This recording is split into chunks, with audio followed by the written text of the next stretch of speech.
आगरा के शाही दरबार में उस सुबह सब कुछ सामान्य लग रहा था।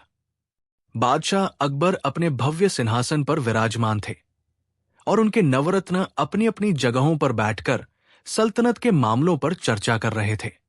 लेकिन इस सामान्यता की सतह के नीचे एक गहरा और विशैला षड्यंत्र पनप रहा था।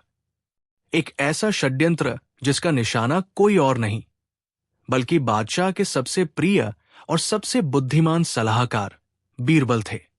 इस साजिश का मुख्य रचयिता था मुल्ला दो प्याजा। मुल्ला की बीरबल से ईर्ष्या किसी से छिपी नहीं थी। वो हर पल इसी ताक में रहता था कि कैसे बीरबल को बादशाह की नजरों में गिराया जाए। लेकिन इस बार वो अकेला नहीं था। उसने कुछ और असंतुष्ट दरबारियों को अपने साथ मिला लिया था, जिनमें सल्तनत का सेनापति आजम खान भी शामिल था। आजम खान को लगता था कि बीरबल की शांति की नीतियों की वजह से सेना पर होने वाला खर्च कम हो रहा था, जिससे उसकी ताकत और रुतबा घट रहा था। उस दिन दरबार में एक जटिल भूमि विवाद का मामला पेश हुआ। दो भाइयों में पुश्तैनी जमीन को लेकर झगड़ा था और दोनों के पास अपने अपने पक्ष में मजबूत दस्तावेज थे। मामला इतना पेचीदा था कि बड़े बड़े काजी भी सिर खुजलाने लगे। अकबर ने हमेशा की तरह अपनी उम्मीद भरी नजरों से बीरबल की ओर देखा। बीरबल, इस गुत्थी को सुलझाना तुम्हारे ही बस की बात है। बताओ, असली मालिक कौन है? पूरा दरबार बीरबल के जवाब का इंतजार करने लगा।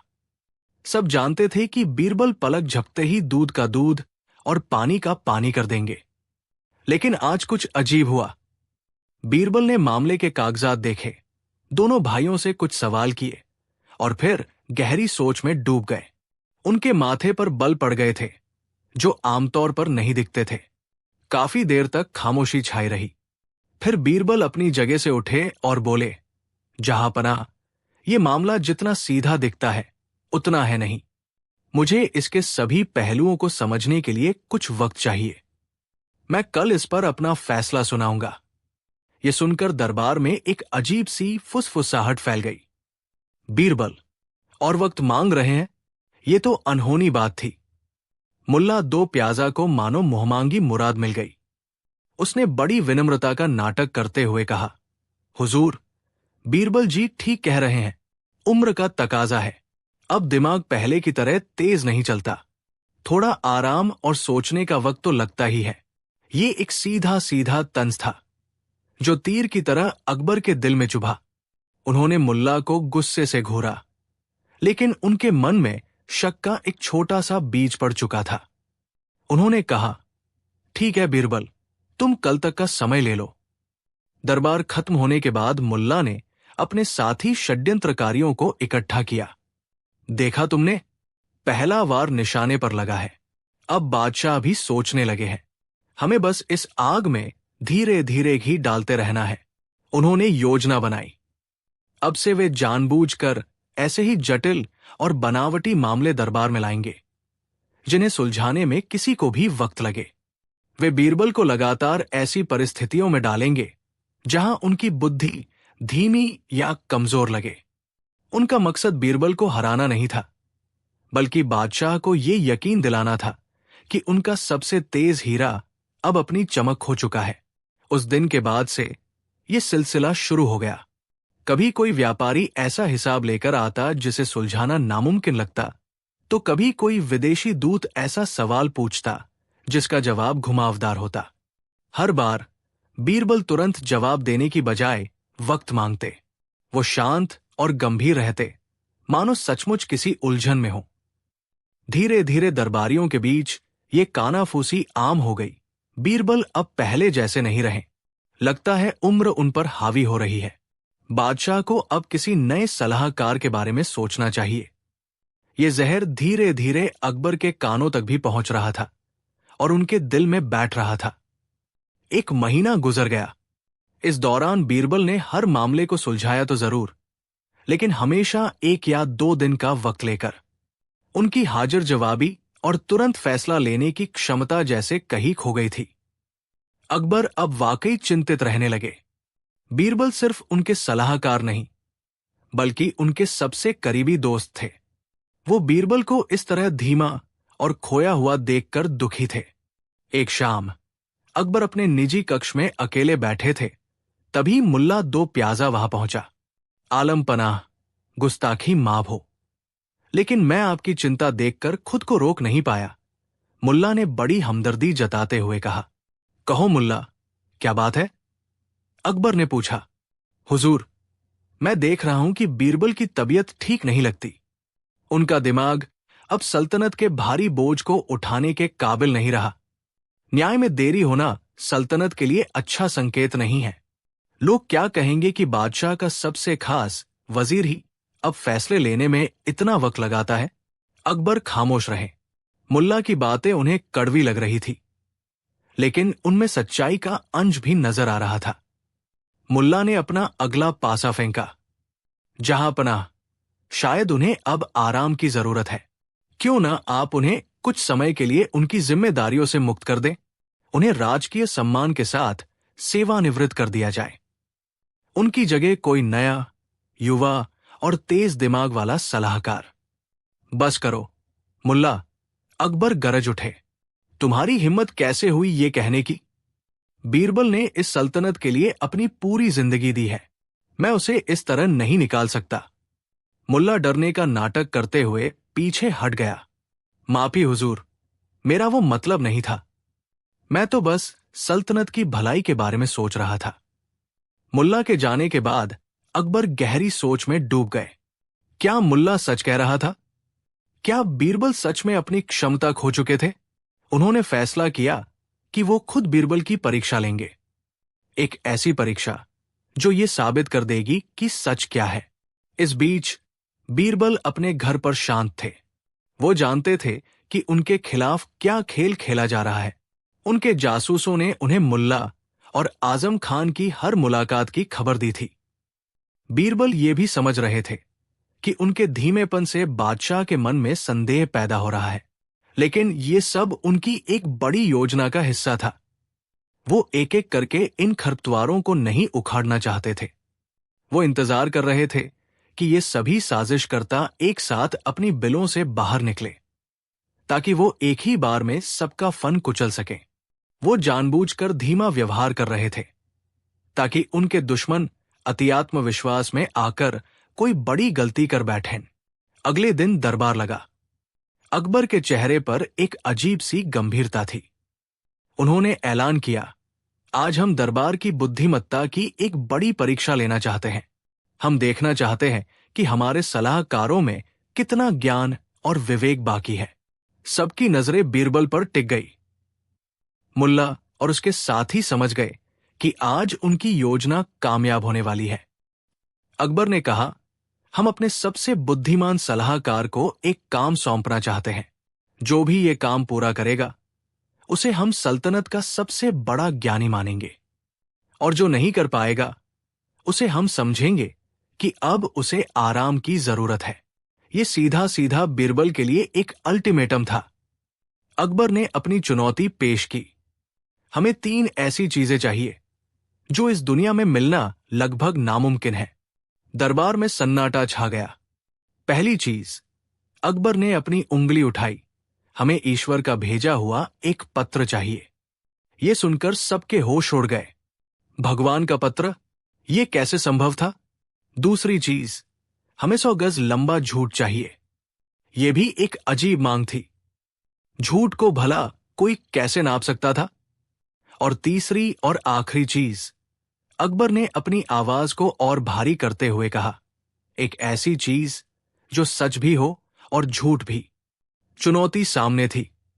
यह कोई गणित का सवाल या कानूनी पहेली नहीं थी जिसे अनुभव से हल किया जा सके। यह शुद्ध बुद्धि और कल्पना की परीक्षा थी। अकबर ने बीरबल की ओर देखा।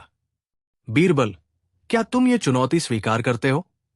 हम तुम्हें 1 महीने का समय देते हैं। अगर तुम इन 3 चीजों को लाने में नाकाम रहे तो तुम्हें अपने पद से सम्मानपूर्वक इस्तीफा देना होगा। मुल्ला दो प्याजा और सेनापति आजम खान की आंखों में जीत की चमक थी। उन्हें यकीन था कि बीरबल इन ऊटपटांग सवालों का जवाब कभी नहीं दे पाएंगे, और आज उनकी विदाई तय है। बीरबल अपनी जगह से उठे। उनके चेहरे पर वही शांत मुस्कान थी। उन्होंने बादशाह को सलाम किया और कहा, जहां पनाह, आपकी आज्ञा सिर आंखों पर। मुझे 1 महीने की भी जरूरत नहीं है, मुझे बस 7 दिन का समय दीजिए।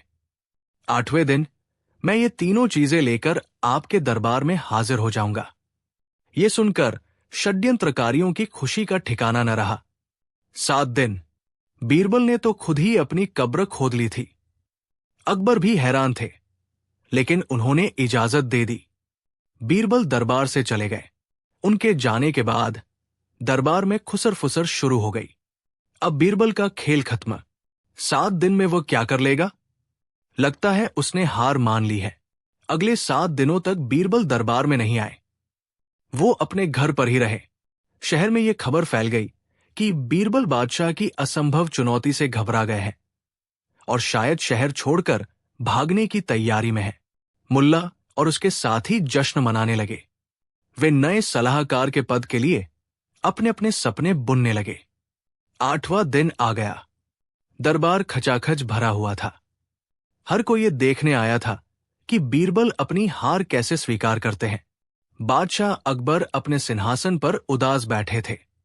उन्हें अपने दोस्त को इस तरह अपमानित होते देखने का दुख था, लेकिन सल्तनत के उसूलों से वो बंधे हुए थे। तभी नगाड़ों की आवाज के साथ ऐलान हुआ कि बीरबल हाजिर हो रहे हैं। बीरबल ने दरबार में प्रवेश किया। वो अकेले नहीं थे। उनके साथ एक लकड़हारा था, जिसके हाथ में एक लकड़ी का तख्ता था, जिस पर कुछ अजीब तरह से जलने के निशान थे। उनके पीछे एक व्यापारी था, जिसके हाथ में एक लंबा लिपटा हुआ कागज था, और अंत में एक साधारण सा दिखने वाला आदमी था, जिसके चेहरे पर घबराहट थी। बीरबल ने बादशाह को सलाम किया। आलमपना, मैं आपकी तीनों चीजें लेकर हाजिर हूं। मुल्ला दो प्याजा हंसा। कहाँ है वो चीजें बीरबल? हमें तो यहां कुछ आम लोग ही दिख रहे हैं। बीरबल मुस्कुराए। सब्र रखिए मुल्ला जी, हर चीज अपने वक्त पर सामने आएगी। उन्होंने लकड़हारे को आगे आने का इशारा किया। जहां पनाह, आपकी पहली मांग थी ईश्वर का भेजा हुआ एक पत्र। बीरबल ने लकड़हारे के हाथ से वो जला हुआ तख्ता लिया और बादशाह को दिखाया। उस पर कुछ अक्षर जले हुए थे, जिन्हें पढ़ना मुश्किल था। ये क्या है बीरबल? अकबर ने पूछा। बीरबल ने समझाया। हुजूर, कल रात मैं जंगल में टहल रहा था। तभी आसमान से एक बिजली कड़की और सीधे इस पेड़ पर गिरी। पेड़ में आग लग गई। जब आग बुझी तो मैंने देखा कि इस तख्ते पर स्वयं ईश्वर ने आपके लिए एक संदेश लिखा है। लेकिन हुजूर, मेरी क्या मजाल कि मैं ईश्वर का पत्र पढ़ सकूं? इसे तो केवल उनका सबसे करीबी और पवित्र भक्त ही पढ़ सकता है, और इस दरबार में मुल्ला जी से बड़ा भक्त कौन हो सकता है? ये पत्र उन्हीं के लिए है। बीरबल ने वो तख्ता मुल्ला दो प्याजा को थमा दिया। मुल्ला का चेहरा सफेद पड़ गया। वो जानता था कि ये बीरबल की चाल है। अगर वो कहता है कि वो इसे नहीं पढ़ सकता, तो उसकी भक्ति का ढोंग पकड़ा जाएगा, और अगर वो कुछ मंगंत पढ़ता है तो बीरबल उसे झूठा साबित कर देंगे। मुल्ला पसीने पसीने हो गया और कांपते हुए बोला, मैं इतने पवित्र संदेश को पढ़ने के लायक नहीं हूं।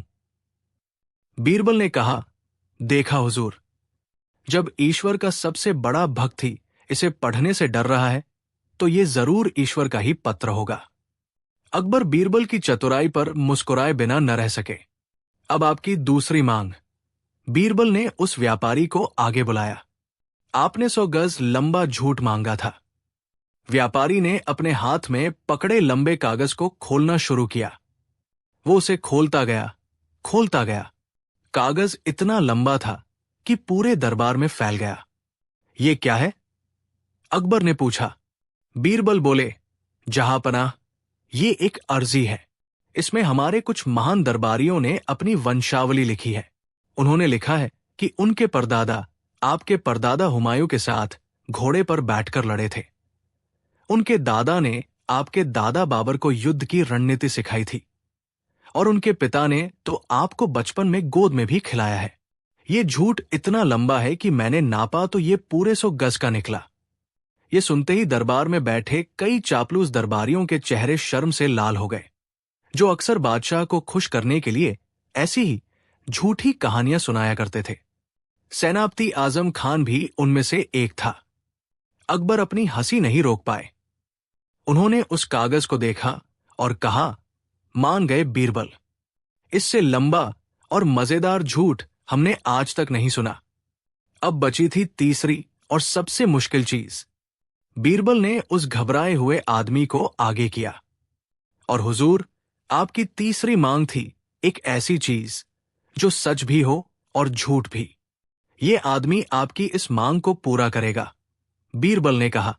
वो आदमी कांपते हुए बादशाह के सामने आया और बोला, जहांपना, मैं आपके शाही खजाने का मुख्य मुनीम हूं, और मैं ये कबूल करना चाहता हूं कि मैंने पिछले 1 साल में खजाने से 1 लाख सोने की मोहरें चुराई है। ये सुनकर पूरे दरबार में हड़कंप मच गया। अकबर गुस्से से खड़े हो गए। ये क्या बकवास है? तुम्हारी ये हिम्मत कैसे हुई? तभी बीरबल ने बीच में कहा, एक पल हुजूर, अब आप ही फैसला कीजिए। कैसा फैसला? अकबर ने पूछा। बीरबल ने समझाया, देखिए हुजूर, अगर इस आदमी की बात सच है तो इसे कानून के हिसाब से मौत की सजा मिलनी चाहिए, लेकिन अगर इसकी बात झूठ है तो इसे सल्तनत के सबसे बड़े अधिकारी पर झूठा इल्जाम लगाने के जुर्म में मौत की सजा मिलनी चाहिए। बीरबल ने अपनी आवाज को और गहरा किया, लेकिन हुजूर, मैंने इसे यहां लाने से पहले वादा किया है कि अगर ये आपके सामने सच कबूल करेगा तो आप इसकी जान बख्श देंगे। अब अकबर एक धर्म संकट में पड़ गए। अगर वो मुनीम को सजा देते हैं तो बीरबल का वादा झूठा हो जाएगा, और अगर वो उसे माफ कर देते हैं तो कानून टूट जाएगा। बीरबल ने अपनी बात पूरी की तो हुजूर, इस मुनीम का ये कबूलनामा एक ही समय में सच भी है और झूठ भी।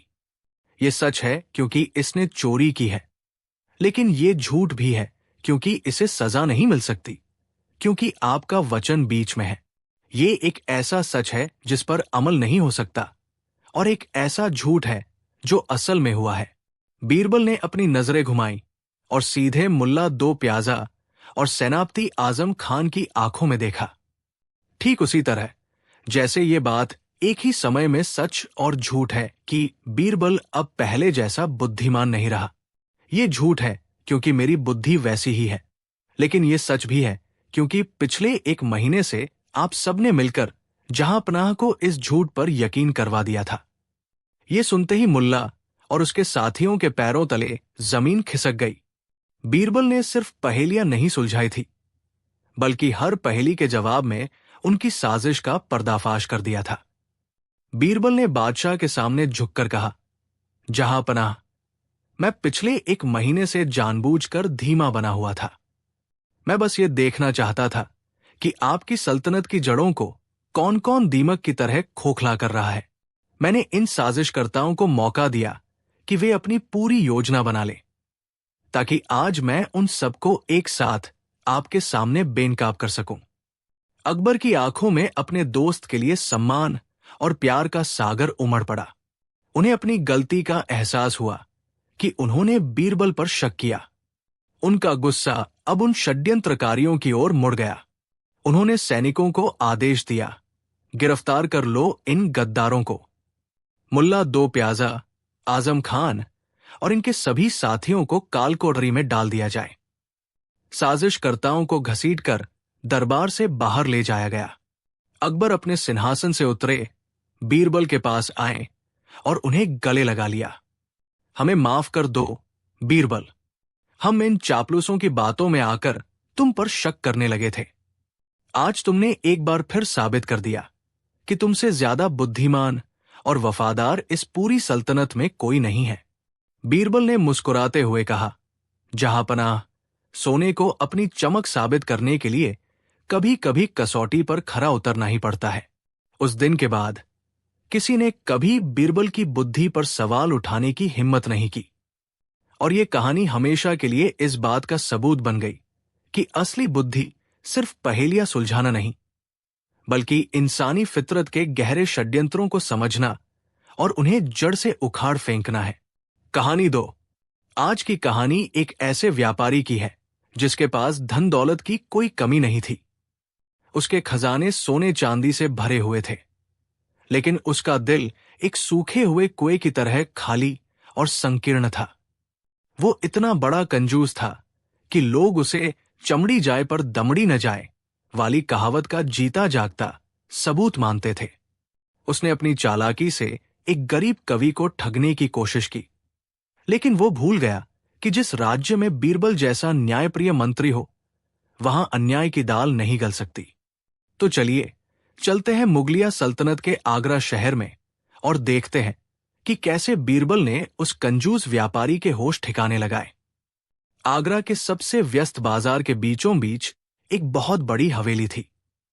बाहर से देखने पर यह हवेली किसी महल से कम नहीं लगती थी, लेकिन इसके अंदर का माहौल बड़ा ही अजीब था। यह हवेली थी सेठ करोड़ीमल की। नाम तो था करोड़ीमल, लेकिन उनकी हरकतें किसी भिखारी से भी बदतर थी। सेठ करोड़ीमल के कंजूसी के किस्से पूरे आगरा में मशहूर थे। कहा जाता था कि अगर सेठ जी खाना खाते वक्त अपनी रोटियों पर घी लगा ले तो उन्हें रात भर नींद नहीं आती थी कि इतना महंगा घी बर्बाद हो गया। वे अपने नौकरों को दिन भर डांटते रहते थे। अगर दिए में तेल जरा सा भी ज्यादा जल जाता तो सेठ जी का खून खौल उठता था। एक बार की बात है, सेठ जी की हवेली में एक मेहमान आया। गर्मी का मौसम था। मेहमान ने पानी मांगा। सेठ जी ने अपने नौकर को आवाज दी, अरे रामू, मेहमान के लिए पानी ला और देख, आधा गिलास ही लाना। कहीं पूरा गिलास भर लाए और इन्होंने नहीं पिया तो पानी बर्बाद हो जाएगा। ऐसे थे सेठ करोड़ीमल। वे दूसरों से काम तो पूरा करवाते थे, लेकिन जब पैसे देने की बारी आती तो उनके पेट में दर्द होने लगता था।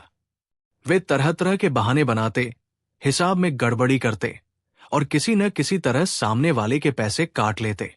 उनका मानना था कि पैसा ही भगवान है और इसे तिजोरी से बाहर निकलना पाप है। उसी आगरा शहर के एक छोटे से कोने में, एक टूटी फूटी झोपड़ी में विजयदत्त नाम का एक कवि रहता था। विजयदत्त मां सरस्वती का वरद पुत्र था। उसकी कविताओं में ऐसा जादू था कि सुनने वाला मंत्रमुग्ध हो जाए। लेकिन किस्मत की विडंबना देखिए, उसके पास हुनर तो था पर कद्रदान नहीं थे। घर में गरीबी का आलम यह था कि कई बार चूल्हा भी नहीं जलता था। विजयदत्त की एक ही बेटी थी जो विवाह योग्य हो चुकी थी। उसके विवाह के लिए विजयदत्त को कुछ धन की आवश्यकता थी। उसने कई जगह कोशिश की, लेकिन उसे कोई मदद नहीं मिली। तभी किसी ने उसे सलाह दी, कविराज, तुम सेठ करोड़ीमल के पास जाओ। सुना है उन्हें कला का बहुत शौक है। अगर तुम उनकी शान में कोई बेहतरीन कविता सुनाओगे तो हो सकता है खुश होकर वे तुम्हें इनाम दे दें। विजयदत्त भोला भाला इंसान था। उसे सेठ की कंजूसी के बारे में ज्यादा पता नहीं था। उम्मीद की एक किरण लेकर उसने रात भर जागकर सेठ करोड़ीमल की तारीफ में एक बहुत ही सुंदर कविता लिखी। उस कविता में उसने सेठ की तुलना कर्ण और राजा बलि जैसे दानवीरों से कर दी, ये सोचकर कि शायद झूठी तारीफ सुनकर ही सेठ का दिल पसीज जाए।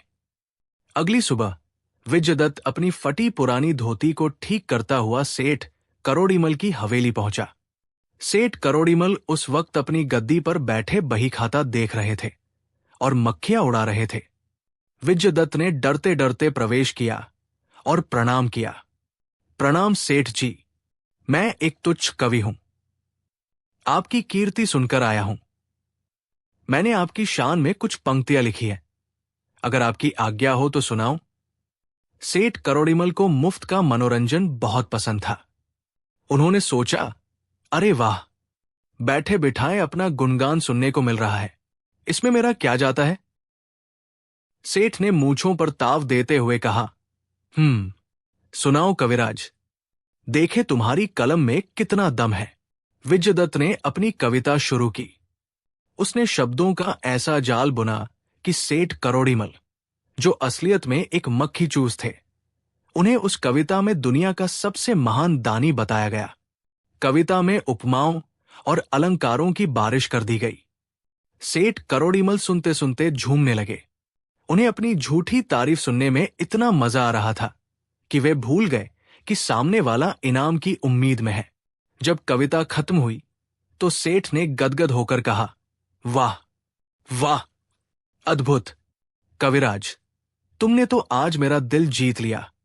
ऐसी कविता तो मैंने आज तक नहीं सुनी। तुमने मुझे बहुत खुश कर दिया। विजयदत्त की आंखों में चमक आ गई। उसने हाथ जोड़कर कहा, धन्यवाद सेठ जी, मैं बहुत गरीब हूं। मेरी बेटी की शादी है।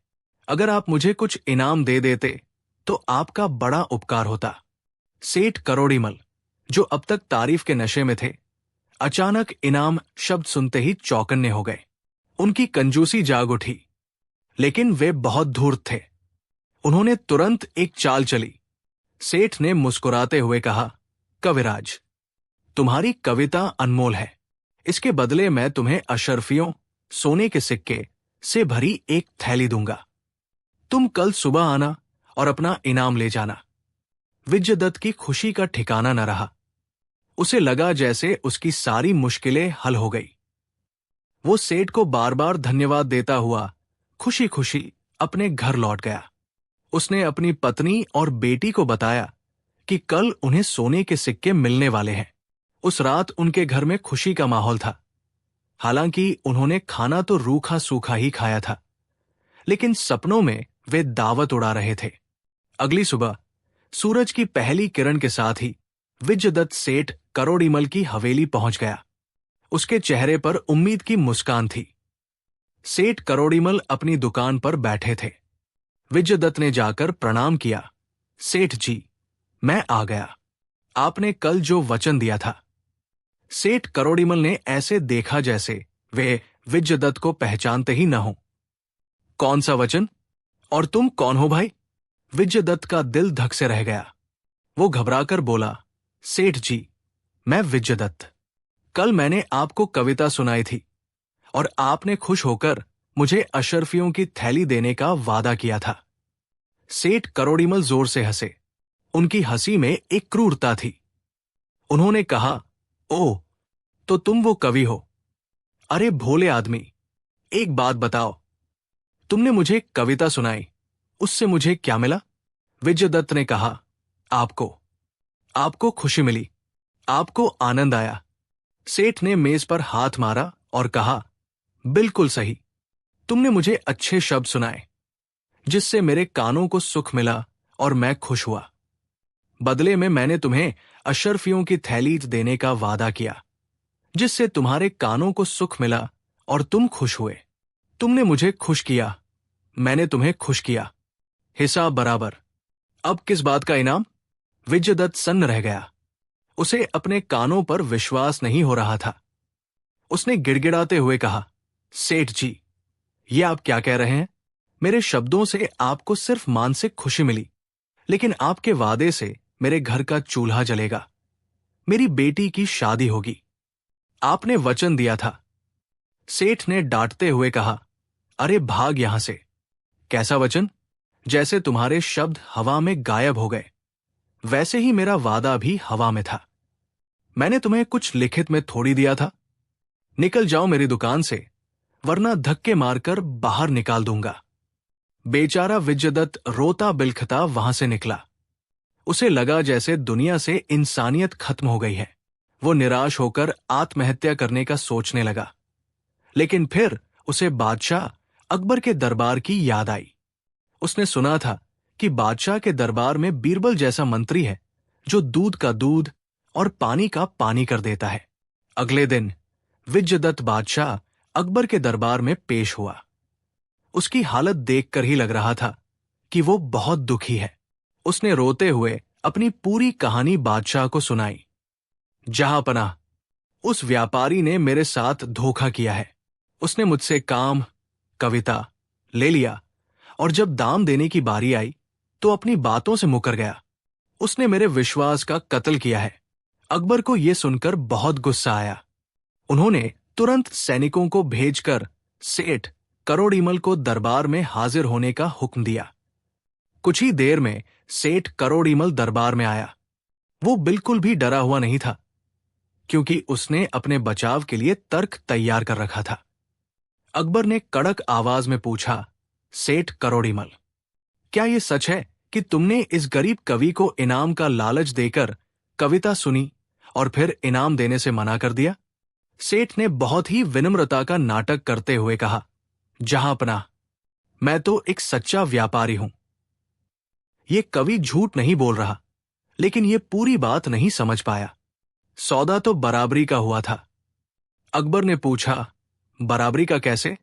सेठ ने वही कुतर्क दोहराया, हुजूर, इसने मुझे कविता सुनाई, जिससे मुझे मानसिक आनंद मिला। मेरे पास कोई वस्तु तो आई नहीं। बदले में मैंने इसे पैसे देने की बात कही, जिससे इसे भी बहुत आनंद मिला। ये रात भर खुश रहा। तो हुजूर, खुशी के बदले खुशी, शब्दों के बदले शब्द, इसमें मैंने क्या गलत किया? अगर ये मुझे कोई सामान बेचता तो मैं पैसे देता। इसने मुझे हवा, शब्द बेची, मैंने इसे हवा, वादा दिया। अकबर सोच में पड़ गए। सेठ का तर्क बहुत ही टेढ़ा था, लेकिन कानूनी तौर पर पकड़ना मुश्किल था, क्योंकि कोई लिखित समझौता नहीं था। यह सिर्फ जुबान का खेल था। बादशाह ने बीरबल की तरफ देखा। बीरबल अपनी जगह पर बैठे मंद मंद मुस्कुरा रहे थे। वे समझ गए थे कि इस कंजूस सेठ को सीधी उंगली से घी निकालने की आदत नहीं है। इसके लिए उंगली टेढ़ी करनी ही पड़ेगी। बीरबल अपनी जगह से उठे और बोले, जहांपनाह, सेठ जी की बात में बहुत गहरा तर्क है। मुझे लगता है कि सेठ जी बिल्कुल सही कह रहे हैं। विजयदत्त ये सुनकर हताश हो गया। उसे लगा कि अब बीरबल भी सेठ के पक्ष में हो गए हैं, लेकिन बीरबल की आंखों में एक चमक थी, जिसे सिर्फ अकबर समझ सकते थे। बीरबल ने सेठ करोड़ीमल से कहा, सेठ जी, आप वाकई बहुत बुद्धिमान हैं। आपने लेन देन की परिभाषा ही बदल दी। मैं आपके इस न्याय से बहुत प्रभावित हूं। सेठ करोड़ीमल फूला नहीं समाया। उसने सोचा कि उसने बीरबल को भी अपनी बातों में फंसा लिया। बीरबल ने आगे कहा, सेठ जी, हम आपकी इस बुद्धिमानी का सम्मान करना चाहते हैं। मैं चाहता हूं कि इस खुशी में मैं आपको अपने घर दावत पर बुलाऊं। आप कल दोपहर मेरे घर भोजन के लिए सादर आमंत्रित हैं। सेठ के मुंह में पानी आ गया। बीरबल के घर की दावत, मतलब शाही खाना, वो भी मुफ्त में। सेठ ने तुरंत हामी भर दी। अरे दीवान जी, ये तो मेरा सौभाग्य है, मैं जरूर आऊंगा। बीरबल ने कहा, ठीक है, कल दोपहर को आइएगा। फिर बीरबल ने विजयदत्त को इशारे से कहा कि धैर्य रखो और कल तुम भी मेरे घर आना, लेकिन छिप कर देखना। अगले दिन सेठ करोड़ीमल सुबह से ही भूखा रहा। उसने सोचा कि दोपहर में बीरबल के यहां तो 56 भोग मिलेंगे, तो घर का खाना खाकर पेट क्यों भरना। वो नहा धोकर अपने सबसे अच्छे कपड़े पहनकर बीरबल के घर पहुंचा। सेठ के पेट में चूहे कूद रहे थे। बीरबल ने बड़े आदर सत्कार के साथ सेठ का स्वागत किया। आइए सेठ जी, आइए, आपका ही इंतजार था। बीरबल सेठ को एक बड़े से कमरे में ले गए। कमरे में बहुत ही सुंदर बिछावन थी। बीरबल ने सेठ को एक मसंद के सहारे बैठाया। सेठ जी, आप बैठिए, खाना बस आ ही रहा है। सेठ की नाक में रसोई से आ रही भीनी भीनी खुशबू जाने लगी। केसर, इलायची और देसी घी की महक ने सेठ की भूख को 10 गुना बढ़ा दिया। उसे लगा कि आज तो शाही पुलाव, कोरमा और मिठाइयां खाने को मिलेंगी। कुछ देर गुजरी। सेठ ने देखा कि बीरबल बातों में मशगूल है। बीरबल ने पूछा, और सेठ जी, कारोबार कैसा चल रहा है? सेठ ने बेमन से जवाब दिया, सब ठीक है दीवान जी, बस भूख बहुत जोर की लगी है। दावत कब शुरू होगी? बीरबल ने मुस्कुराते हुए कहा, अरे हां, बिल्कुल, सेवकों, खाना लगाओ। सेठ ने देखा कि सेवक आए, लेकिन उनके हाथों में खाली थालियां थी। उन्होंने सेठ के सामने खाली थालियां सजा दी। सेठ हैरान होकर देखने लगा। तभी बीरबल ने कहा, सेठ जी, थोड़ा और इंतजार करें। फिर एक सेवक आया और उसने कमरे के कोने में, जहां सेठ की पहुंच से बहुत दूर एक जाली लगी थी, वहां से गर्मा गर्म खाने के पतीले गुजारे। खाने की खुशबू से पूरा कमरा महक उठा, लेकिन खाना सेठ की थाली में नहीं आया। सेठ ने बेचैन होकर कहा, दीवान जी, ये क्या मजाक है? खुशबू तो बहुत आ रही है, लेकिन खाना कहाँ है? बीरबल ने बड़े ही शांत भाव से कहा, सेठ जी, आप खाने का आनंद लीजिए ना, महसूस कीजिए। सेठ झुंझला गया, महसूस क्या करूं? पेट में आग लगी है और आप कह रहे हैं महसूस करूं? मेरी थाली खाली है। बीरबल ने कहा, अरे सेठ जी, ध्यान से सूंघिए, ये शाही बिरयानी की खुशबू है, और ये देखिए, वो रबड़ी की महक है। क्या आपको खुशबू से आनंद नहीं आ रहा? सेठ चिल्लाया, खुशबू से पेट नहीं भरता बीरबल जी, मुझे खाना चाहिए। तभी बीरबल का चेहरा गंभीर हो गया। उन्होंने कहा, लेकिन सेठ जी, कल दरबार में तो आप ही कह रहे थे कि एहसास ही काफी है। सेठ चुप हो गया, उसे समझ नहीं आया कि क्या बोले।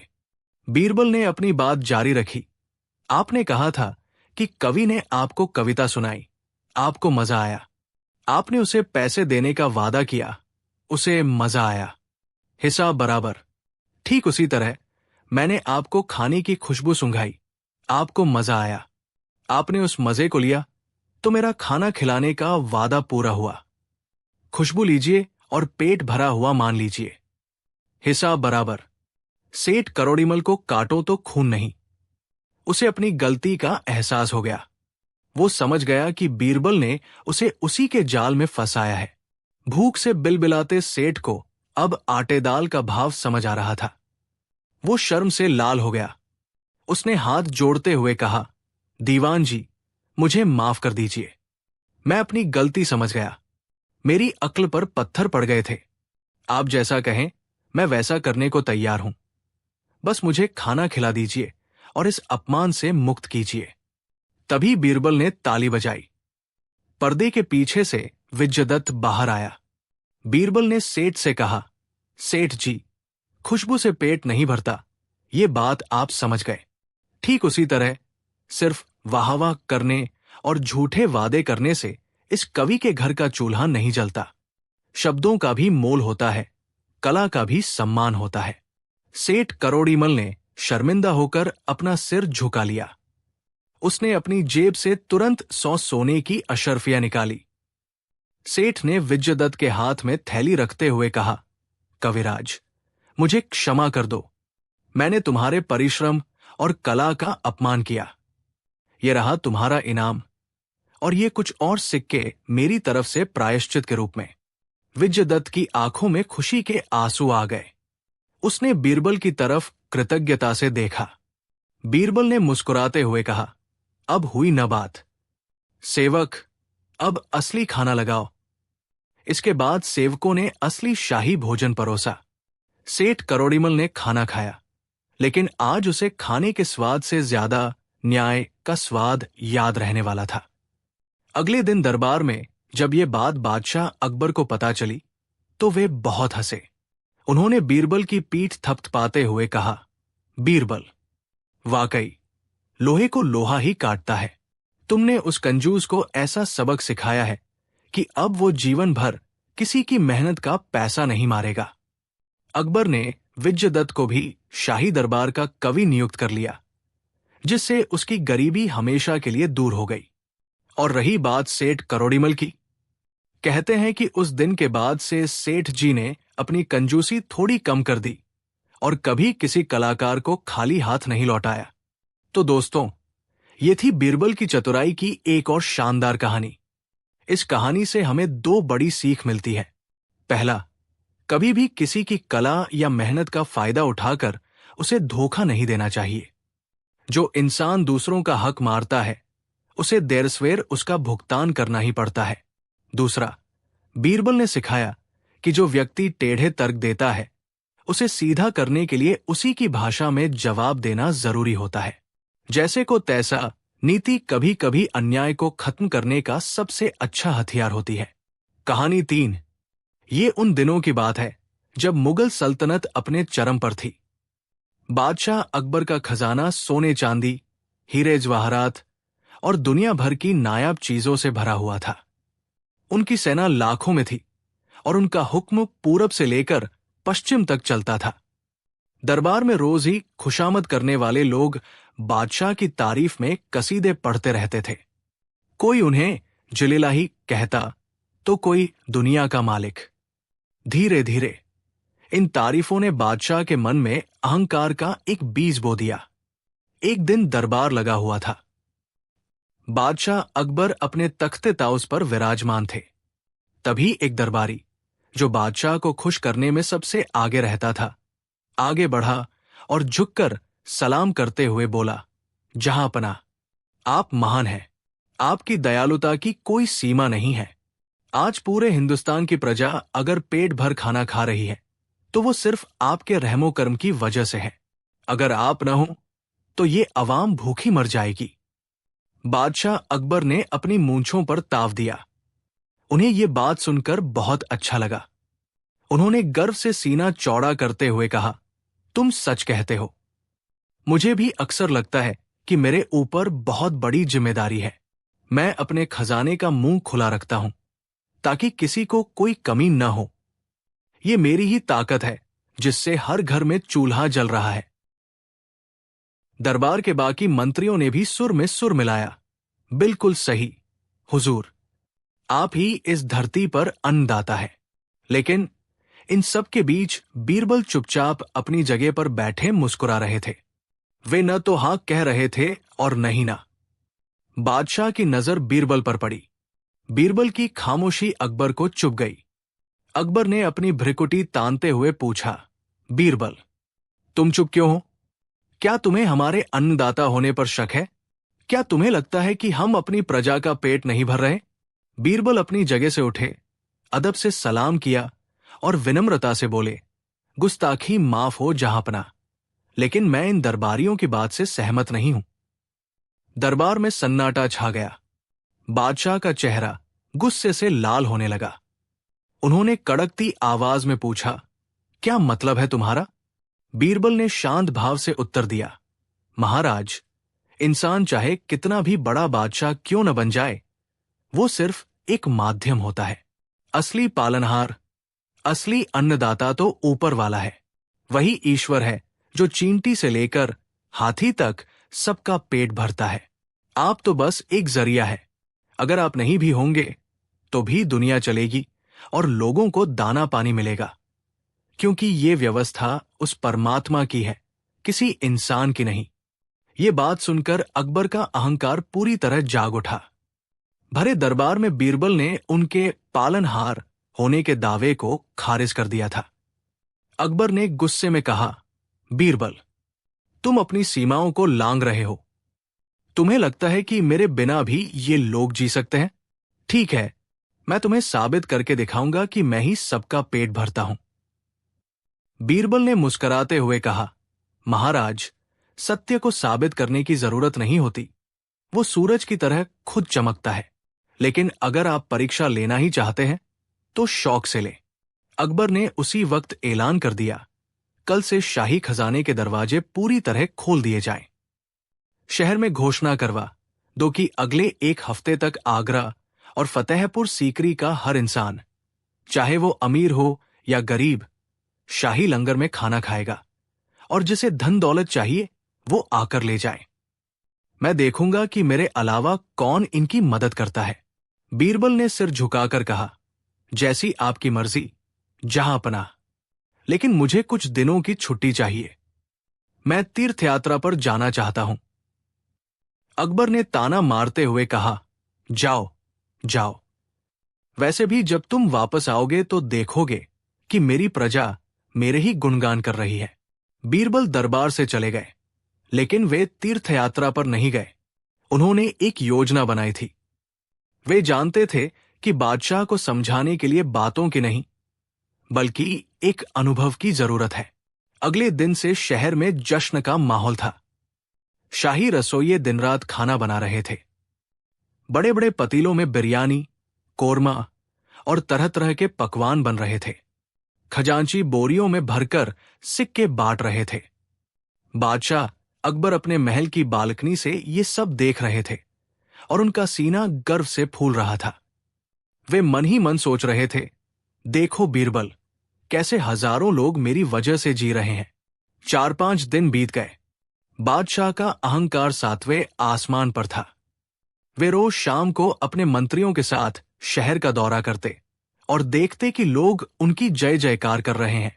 एक शाम बादशाह अकबर, मुल्ला दो प्याजा और कुछ सैनिकों के साथ भेष बदलकर शहर के बाहरी इलाके में घूमने निकले। वे देखना चाहते थे कि क्या कोई ऐसा भी है जो उनसे नाखुश है। घूमते घूमते वे एक सुनसान बगीचे के पास पहुंचे। वहां एक पुराने बरगद के पेड़ के नीचे एक दृश्य देखकर बादशाह के कदम रुक गए। वहां एक बेहद बूढ़ा, कमजोर और मैला कुचैला भिखारी बैठा था। उसके कपड़े फटे हुए थे, बाल बिखरे हुए थे और चेहरे पर धूल जमी थी। उसके सामने एक टूटी हुई कटोरी रखी थी। अजीब बात यह थी कि वो भिखारी बाकी लोगों की तरह महल की तरफ नहीं भाग रहा था, नहीं वो आने जाने वालों से भीख मांग रहा था। वो बस अपनी धुन में बैठा आसमान की तरफ देख रहा था और कभी कभी जमीन पर पड़ी सूखी रोटियों के टुकड़ों को चींटियों को खिला रहा था। बादशाह अकबर को बड़ी हैरानी हुई। उन्होंने सोचा, पूरा शहर मेरे महल के सामने खड़ा है और ये मूर्ख यहां बैठा क्या कर रहा है?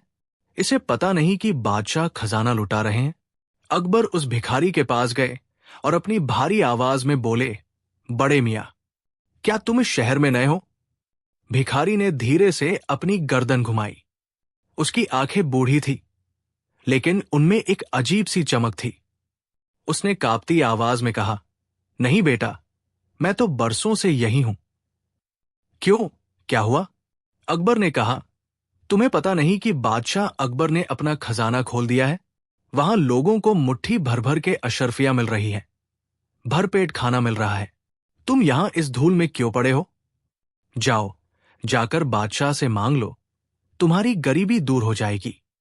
भिखारी हंसा। उसकी हंसी में एक अजीब सा व्यंग्य था। वो बोला, बादशाह से मांगू?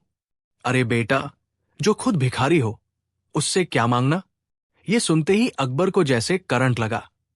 उनके साथी सिपाही गुस्से में तलवार निकालने ही वाले थे कि अकबर ने उन्हें इशारे से रोक दिया। अकबर ने अपने गुस्से को दबाते हुए पूछा, ऐ बूढ़े, होश में तो हो? तुम दुनिया के शहंशाह, हिंदुस्तान के मालिक को भिखारी कह रहे हो? उनके पास इतना धन है कि तुम्हारी 7 पुश्तें बैठकर खा सकती है। भिखारी ने शांत भाव से कहा, बेटा, गुस्सा मत करो, बैठो, मेरी बात समझो।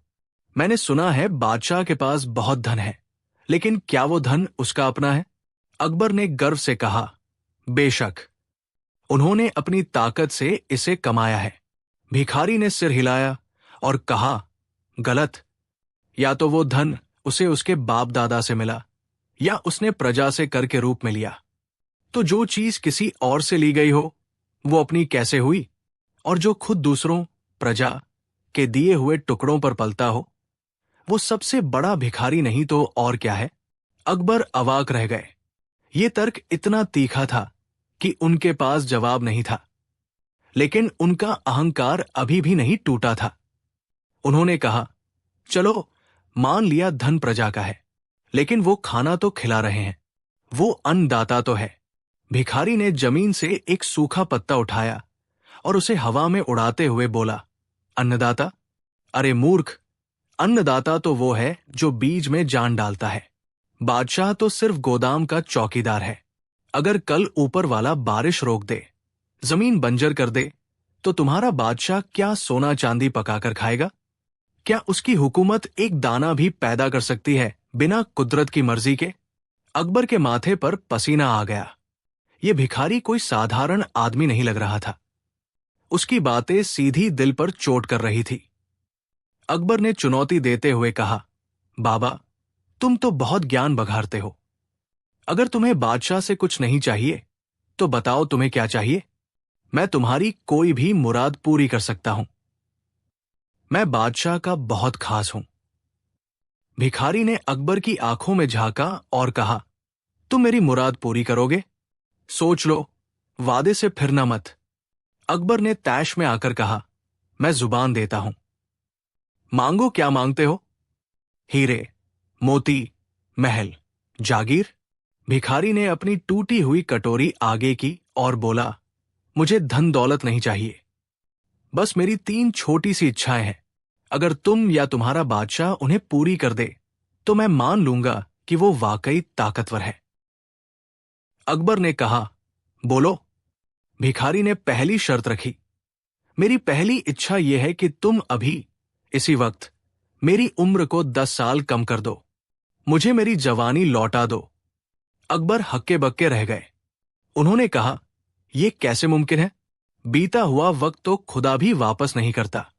समय पर किसी का जोर नहीं। कोई और चीज मांगो। भिखारी मुस्कुराया, अच्छा, तो तुम्हारा बादशाह समय का मालिक नहीं है। ठीक है, दूसरी इच्छा सुन लो। क्या तुम इस वक्त मेरे मरे हुए बेटे को सिर्फ 1 मिनट के लिए जिंदा कर सकते हो? मुझे उससे एक आखिरी बार बात करनी है। अकबर ने झुंझलाते हुए कहा, बाबा, आप कैसी बातें कर रहे हैं? मौत पर तो सिर्फ ऊपर वाले का अख्तियार है। बादशाह किसी को मार तो सकता है, लेकिन मरे हुए को जिंदा नहीं कर सकता। ये मेरे बस में नहीं है। भिखारी ने जोर से हंसते हुए कहा, न समय पर जोर, न मौत पर जोर। और कहते हो कि तुम पालनहार हो? खैर, तीसरी इच्छा बहुत आसान है। शायद तुम्हारा बादशाह इसे पूरा कर दे। अकबर ने उम्मीद से पूछा, बताओ, ये जरूर पूरी होगी। भिखारी ने कहा, देखो, मेरे मन में एक बहुत बड़ी चिंता है, एक डर है। क्या तुम मेरी इस चिंता, इस डर को निकालकर अपने दिमाग में डाल सकते हो? क्या तुम मेरा मानसिक बोझ ले सकते हो? अकबर अब पूरी तरह निरुत्तर हो गए। वे समझ गए कि ये भिखारी क्या कह रहा है। दुनिया का कोई भी बादशाह किसी दूसरे का दुख, दर्द या चिंता अपने सिर नहीं ले सकता। हर इंसान को अपना बोझ खुद उठाना पड़ता है। भिखारी ने देखा कि अकबर चुप हो गए हैं। उसने अपनी आवाज में थोड़ी नरमी लाते हुए कहा, देखो बेटा, जिसके पास न वक्त है, न जीवन देने की ताकत और न ही किसी का दुख हरने की क्षमता, वो भला दाता कैसे हो सकता है? देने वाला तो बस एक ही है, जो बिन मांगे सांसें देता है, जो बिन मांगे धूप और बारिश देता है। बादशाह तो खुद उस मालिक के दरवाजे का एक फकीर है। उसे कहो कि अपनी झूठी शान का कटोरा फेंक दे और उस असली बादशाह के आगे झुके। अकबर की आंखों से जैसे पर्दा हट गया। उन्हें महसूस हुआ कि वे कितने छोटे हैं।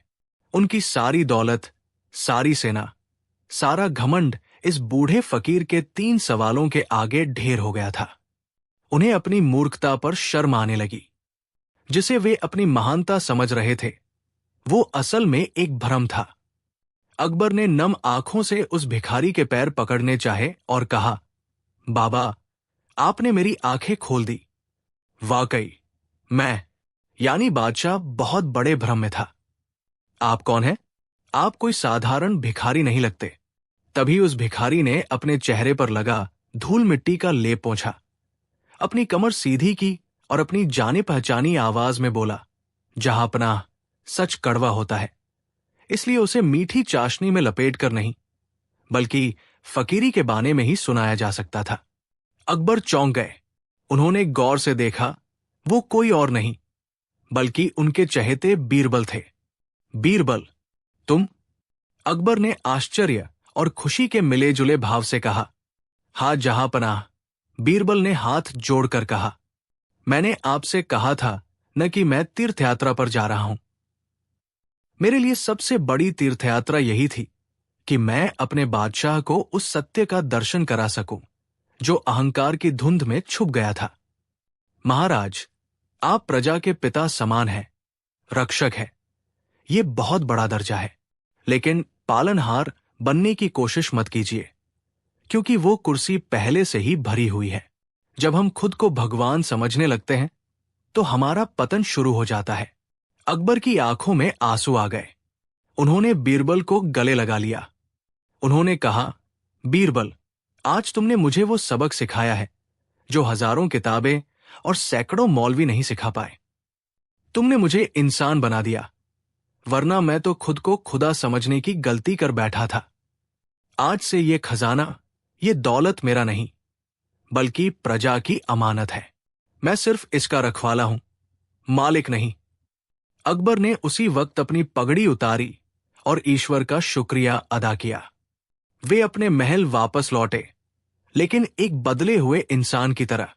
उन्होंने शाही लंगर तो चालू रखा, लेकिन अब वहां अहंकार नहीं, बल्कि सेवा का भाव था। अब जब भी कोई उनकी तारीफ करता, तो वे आसमान की तरफ इशारा करके कहते, तारीफ उस ऊपर वाले की करो, जिसने मुझे देने के काबिल बनाया। और उस दिन के बाद से बादशाह अकबर और बीरबल का रिश्ता और भी गहरा हो गया। मुल्ला दो प्याजा और बाकी दरबारी, जो बीरबल के जाने पर खुशियां मना रहे थे, ये देखकर हैरान रह गए कि बीरबल का कद बादशाह की नजरों में और भी बढ़ गया था। तो दोस्तों, ये थी वो कहानी जब बीरबल ने भिखारी बनकर बादशाह का घमंड तोड़ा। इस कहानी से हमें ये सीख मिलती है कि हमारे पास चाहे कितना भी धन, पद या शक्ति क्यों ना आ जाए, हमें कभी ये नहीं भूलना चाहिए कि हम सिर्फ एक माध्यम हैं। जिस दिन हम में मैंने किया या मैं ही सब कुछ हूं का भाव आ जाता है, उसी दिन से हमारा पतन शुरू हो जाता है। विनम्रता ही इंसान का सबसे बड़ा आभूषण है। हमें उम्मीद है कि आपको ये कहानी पसंद आई होगी। अगर ये वीडियो आपको अच्छा लगा तो इसे लाइक करें और अपने दोस्तों के साथ शेयर करें, ताकि ये खूबसूरत पैगाम उन तक भी पहुंच सके। हमारे चैनल को सब्सक्राइब करना न भूलें, क्योंकि हम जल्द ही लेकर आएंगे अकबर और बीरबल का एक और शानदार किस्सा। तब तक के लिए अपना ख्याल रखें, खुश रहें और अहंकार से दूर रहें। धन्यवाद। कहानी 4। मुगल सल्तनत के उस दौर में जब बादशाह अकबर का सूरज अपनी पूरी बुलंदी पर था, आगरा का किला न केवल हिंदुस्तान की शक्ति का केंद्र था, बल्कि दुनिया भर के ज्ञानियों, कलाकारों और राजदूतों के लिए एक आकर्षण का केंद्र भी था। दूर दूर के देशों से लोग बादशाह की महानता देखने और उनकी सल्तनत की समृद्धि को अपनी आंखों से परखने आते थे। ऐसे ही एक दिन फारस, पर्शिया के शाह का एक विशेष दूत मिर्जा ज़मान बेग अपने लावलश्कर के साथ आगरा पहुंचा। मिर्जा ज़मान सिर्फ एक राजदूत नहीं था, वो फारस के सबसे चतुर और वाकपटु लोगों में से एक माना जाता था। उसकी बुद्धि की कहानियां ईरान से लेकर तुर्की तक मशहूर थी। वो अभिमानी था और ये मानता था कि फारसी तहजीब और ज्ञान के सामने दुनिया की कोई भी संस्कृति नहीं टिक सकती। जब मिर्जा ज़मान को अकबर के दरबार में पेश किया गया, तो उसकी शान शौकत देखकर सब दंग रह गए। उसके कपड़े बेहतरीन ईरानी रेशम के थे, उसकी पगड़ी पर बेशकीमती हीरे जड़े थे और उसकी चाल में एक शासक जैसी अकड़ थी। उसने बादशाह अकबर को झुककर सलाम किया और शाह का भेजा हुआ मैत्री संदेश और कीमती तोहफे पेश किए। अकबर उसकी तहजीब और हाजिर जवाबी से बहुत प्रभावित हुए। मिर्जा ज़मान बेग, आपका हिंदुस्तान की सरजमी पर स्वागत है, अकबर ने मुस्कुराते हुए कहा। हमें उम्मीद है कि आपको हमारी मेहमानवाजी पसंद आएगी। जहांपनाह, मिर्जा ने अपनी मीठी लेकिन गहरी आवाज में कहा, आपकी सल्तनत की प्रसिद्धि तो हमने बहुत सुनी थी, लेकिन यहां आकर महसूस हो रहा है कि जो सुना था वो हकीकत का एक छोटा सा कतरा मात्र था। आपकी सल्तनत सचमुच महान है। मिर्जा ज़मान ने अगले कुछ दिन दरबार की कार्यप्रणाली को समझने में बिताए। उसकी पारखी नजरें हर दरबारी का आकलन कर रही थी। उसने जल्द ही ये भांप लिया कि बादशाह अकबर के सबसे करीबी और सबसे प्रभावशाली व्यक्ति उनके सलाहकार बीरबल है। दरबार का हर बड़ा फैसला बीरबल की सलाह के बिना नहीं होता था। मिर्जा ज़मान के अहंकार को ये बात चुभ गई। उसे लगा कि एक साधारण से दिखने वाले हिंदुस्तानी की इतनी इज्जत। उसने मन ही मन ठान लिया कि वो इस बीरबल की बुद्धि की कलई सबके सामने खोल कर रहेगा। वो ये साबित करना चाहता था कि हिंदुस्तान के ज्ञानी केवल कहानियों में ही बुद्धिमान होते हैं। असली बुद्धि तो फारस की मिट्टी में है। उसे अपने इस नापाक इरादे में एक मददगार भी मिल गया, मुल्ला दो प्याजा। मुल्ला, जो हमेशा बीरबल से जलता था, मिर्जा ज़मान की मंशा समझ गया। दोनों के बीच इशारों इशारों में एक अनकहा गठबंधन हो गया। मिर्जा ने अपनी चाल चलनी शुरू की। वो अक्सर दरबार में बीरबल से ऐसे सवाल पूछता जो सीधे नहीं बल्कि घुमावदार होते। एक दिन उसने कहा, बीरबल जी, मैंने सुना है आप हर सवाल का जवाब दे सकते हैं। क्या आप बता सकते हैं कि फारस के हमारे शाह इस वक्त क्या सोच रहे होंगे? ये एक पीज, जाल था। बीरबल कुछ भी कहते वो गलत ही होता। बीरबल मुस्कुराए और बोले, ये तो बहुत आसान है मिर्जा साहब। आपके शाह वही सोच रहे हैं जो हमारे जहांपनाह सोच रहे हैं। और हमारे जहांपनाह क्या सोच रहे हैं? मिर्जा ने तुरंत पूछा। बीरबल ने जवाब दिया, हमारे जहांपनाह सोच रहे हैं कि दोनों सल्तनतों के बीच दोस्ती और अमन हमेशा कायम रहे। मिर्जा अजमान के पास इस जवाब का कोई तोड़ नहीं था। वो चुप हो गया, लेकिन उसके दिल में बीरबल के लिए नफरत और बढ़ गई। उसने फैसला किया कि अब वो कोई छोटा मोटा सवाल नहीं बल्कि एक ऐसा चक्रव्यूह रचेगा जिससे बीरबल कभी बाहर नहीं निकल पाएगा। कुछ दिनों बाद मिर्जा अजमान ने बादशाह अकबर के सामने एक बहुत ही दिलचस्प प्रस्ताव रखा। आलमपना, मैं आपकी सल्तनत के कलाकारों और ज्ञानियों से बहुत प्रभावित हूं। क्यों न हम फारस और हिंदुस्तान के बीच अद्भुत कलाओं की एक प्रतियोगिता रखें? इससे दोनों देशों के बीच रिश्ते और भी मजबूत होंगे। अकबर, जिन्हें कला और संस्कृति से बेहद लगाव था, तुरंत इस प्रस्ताव के लिए तैयार हो गए। ये तो बहुत ही उम्दा ख्याल है मिर्जा साहब, अकबर ने कहा। बताइए, इस प्रतियोगिता में क्या होगा? मिर्जा अजमान ने अपनी असली चाल चली। जहांपनाह, हम कोई आम प्रतियोगिता नहीं करेंगे। हम उन कलाओं की तलाश करेंगे जो दुनिया ने आज तक न देखी हो, न सुनी हो। मैं चाहता हूं कि आपकी सल्तनत के कलाकार 3 ऐसी अद्भुत चीजें पेश करें जिन्हें बनाना इंसान के बस में नहीं माना जाता। दरबार में बैठे सभी लोग उत्सुकता से सुनने लगे। मेरी पहली चुनौती है, मिर्जा ने अपनी उंगली उठाते हुए कहा, एक ऐसा चित्रकार ढूंढकर लाइए जो फूल की खुशबू का चित्र बना सके। यह सुनकर दरबार में सन्नाटा छा गया।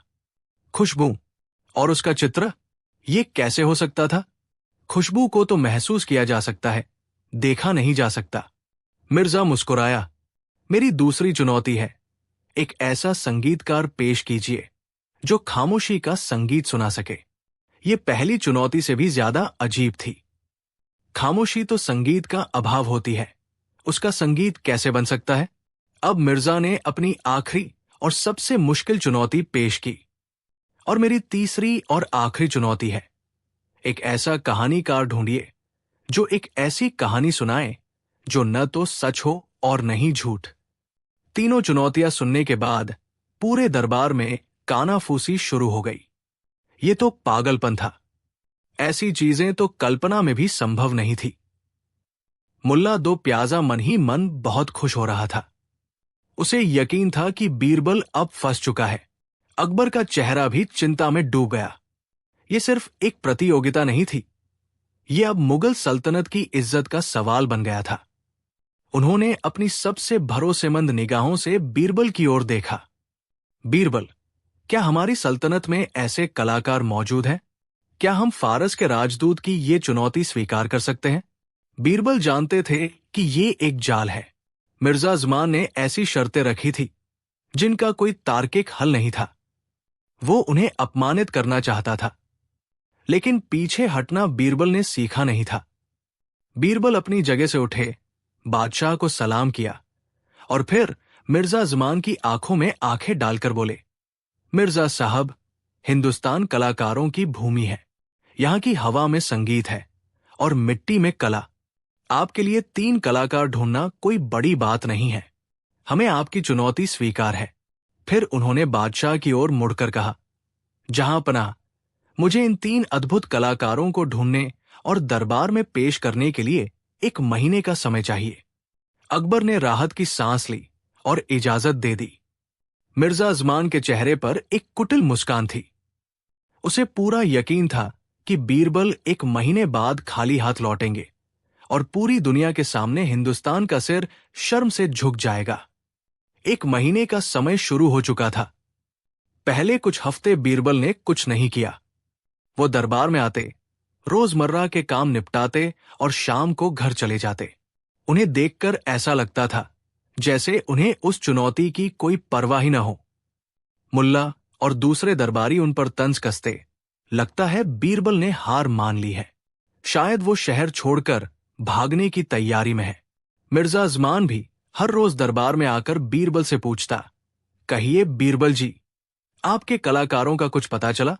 बीरबल हर बार मुस्कुराकर जवाब देते, मिर्जा साहब, नायाब हीरे ढूंढने में वक्त तो लगता ही है, आप बस इंतजार कीजिए। अकबर की चिंता दिन ब दिन बढ़ती जा रही थी।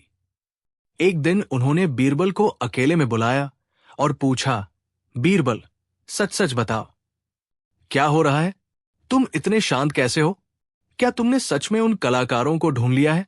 बीरबल ने कहा, जहांपनाह, आप मुझ पर भरोसा रखिए। वक्त आने पर हिंदुस्तान की इज्जत पर आंच नहीं आने दूंगा। महीना खत्म होने में जब सिर्फ 3 दिन बचे थे, तब बीरबल ने अपनी तैयारी शुरू की। लेकिन वो किसी महान कलाकार के पास नहीं गए। सबसे पहले वो शहर के एक अंधे भिखारी के पास गए, जो एक मंदिर के बाहर बैठकर भजन गाता था। बीरबल ने उससे काफी देर तक बातें की और उसे अपने साथ चलने के लिए मना लिया। फिर वो एक ऐसे संगीतकार के पास गए जो एक दुर्घटना में अपनी सुनने की शक्ति खो चुका था। वो अब भी अपने वाद्य यंत्रों को महसूस करके उन्हें बजाने की कोशिश करता था, लेकिन उनमें से कोई आवाज नहीं निकलती थी। बीरबल ने उसे भी अपने साथ ले लिया। आखिर में बीरबल शहर की जेल में गए। वहां वह एक ऐसे कैदी से मिले जो धोखाधड़ी और झूठी कहानियां गढ़कर लोगों को ठगने के जुर्म में सजा काट रहा था। वो इतना शातिर था कि उसकी कहानियों पर कोई भी यकीन कर लेता था। बीरबल ने बादशाह से विशेष अनुमति लेकर उसे एक दिन के लिए अपने साथ चलने को कहा। जब मुल्ला और मिर्जा अजमान को पता चला कि बीरबल ने एक अंधे भिखारी, एक बहरे संगीतकार और एक धोखेबाज कैदी को चुना है, तो वे हंसते हंसते लोटपोट हो गए। अब तो बीरबल का पागलपन साबित हो गया। मुल्ला ने कहा, यही है इसके अद्भुत कलाकार। अब तो बादशाह खुद इसे दरबार से निकाल देंगे। मिर्जा अजमान अपनी जीत को लेकर पूरी तरह आश्वस्त था। वो उस दिन का बेसब्री से इंतजार करने लगा जब वो बीरबल को सबके सामने जलील करेगा। वो दिन आ ही गया। दरबार खचाखच भरा हुआ था। आसपास के राज्यों से भी लोग ये अनोखी प्रतियोगिता देखने आए थे। मिर्जा अजमान बेग अपने ईरानी परिधान में गर्व से बैठा था। उसके चेहरे पर जीत की चमक थी। अकबर अपने सिंहासन पर बैठे थे, लेकिन उनके मन में एक तूफान चल रहा था। उन्हें बीरबल पर भरोसा था, लेकिन आज की परिस्थितियां बहुत अजीब थी। बीरबल ने दरबार में प्रवेश किया। उनके पीछे वो अंधा भिखारी, बहरा संगीतकार और वो कैदी चल रहे थे। उन्हें देखकर दरबार में हंसी का फव्वारा छूट गया। बीरबल शांत रहे। उन्होंने बादशाह को सलाम किया और कहा, जहांपनाह, मैं मिर्जा साहब की चुनौती के तीनों कलाकारों को लेकर हाजिर हूं। मिर्जा अजमान ने तंज कसते हुए कहा, तो ये हैं तुम्हारे महान कलाकार। बीरबल, हमें भी तो इनकी कला का नमूना देखने दो। बीरबल ने सबसे पहले उस अंधे भिखारी को आगे किया।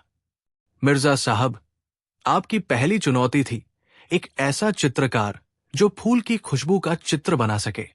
मिलिए, ये है उस्ताद नूर, जो आंखों से नहीं अपनी आत्मा से देखते हैं। ये अंधा चित्र बनाएगा? मिर्जा हंसा। जी हां, बीरबल ने कहा। उस्ताद नूर, कृपया मिर्जा साहब को गुलाब की खुशबू का चित्र दिखाइए। उस अंधे आदमी ने अपनी आंखें बंद की और बोलना शुरू किया। जब मैं गुलाब की खुशबू को महसूस करता हूं, तो मुझे कोई रंग या आकार नहीं दिखता। मुझे याद आती है अपनी मां की गोद की गर्माहट। मुझे सुनाई देती है सुबह की अजान की मीठी आवाज। मुझे महसूस होता है पहली बारिश की बूंदों का सुकून। मेरी आत्मा के कैनवास पर गुलाब की खुशबू का चित्र यही है, सुकून, प्यार और यादें। क्या कोई कूची और रंग इससे बेहतर तस्वीर बना सकता है? उसकी बातें सुनकर पूरे दरबार में एक गहरा सन्नाटा छा गया। उसने खुशबू को चित्रित नहीं किया था, उसने खुशबू को शब्दों से जिंदा कर दिया था। मिर्जा अजमान के चेहरे से मुस्कान गायब हो गई। ये चित्रकारी नहीं, ये तो बस शब्दों का खेल है। बीरबल ने कहा, जो चीज आंखों से नहीं दिखती उसकी तस्वीर शब्दों से ही बनाई जाती है। मिर्जा साहब, अब बीरबल ने उस बहरे संगीतकार को आगे किया। आपकी दूसरी चुनौती थी खामोशी का संगीत। ये है उस्ताद शांतनु। ये कानों से नहीं, दिल से सुनते हैं। उस्ताद शांतनु ने अपनी सितार उठाई और उसे बजाना शुरू किया, लेकिन उसकी उंगलियां तारों पर ऐसे फिर रही थी कि कोई आवाज पैदा नहीं हो रही थी। वो अपनी आंखें बंद करके पूरी लय और ताल में खोया हुआ था। पूरे दरबार में सिर्फ उसकी उंगलियों की हल्की सरसराहट और उसकी सांसों की आवाज थी। कुछ देर बाद उसने सितार रख दी। मिर्जा गुस्से से बोला, ये क्या मजाक है? इसने तो कुछ बजाया ही नहीं। ये तो धोखा है। बीरबल ने जवाब दिया, मिर्जा साहब, आपने खामोशी का संगीत मांगा था। संगीत शोर में नहीं, शांति में होता है।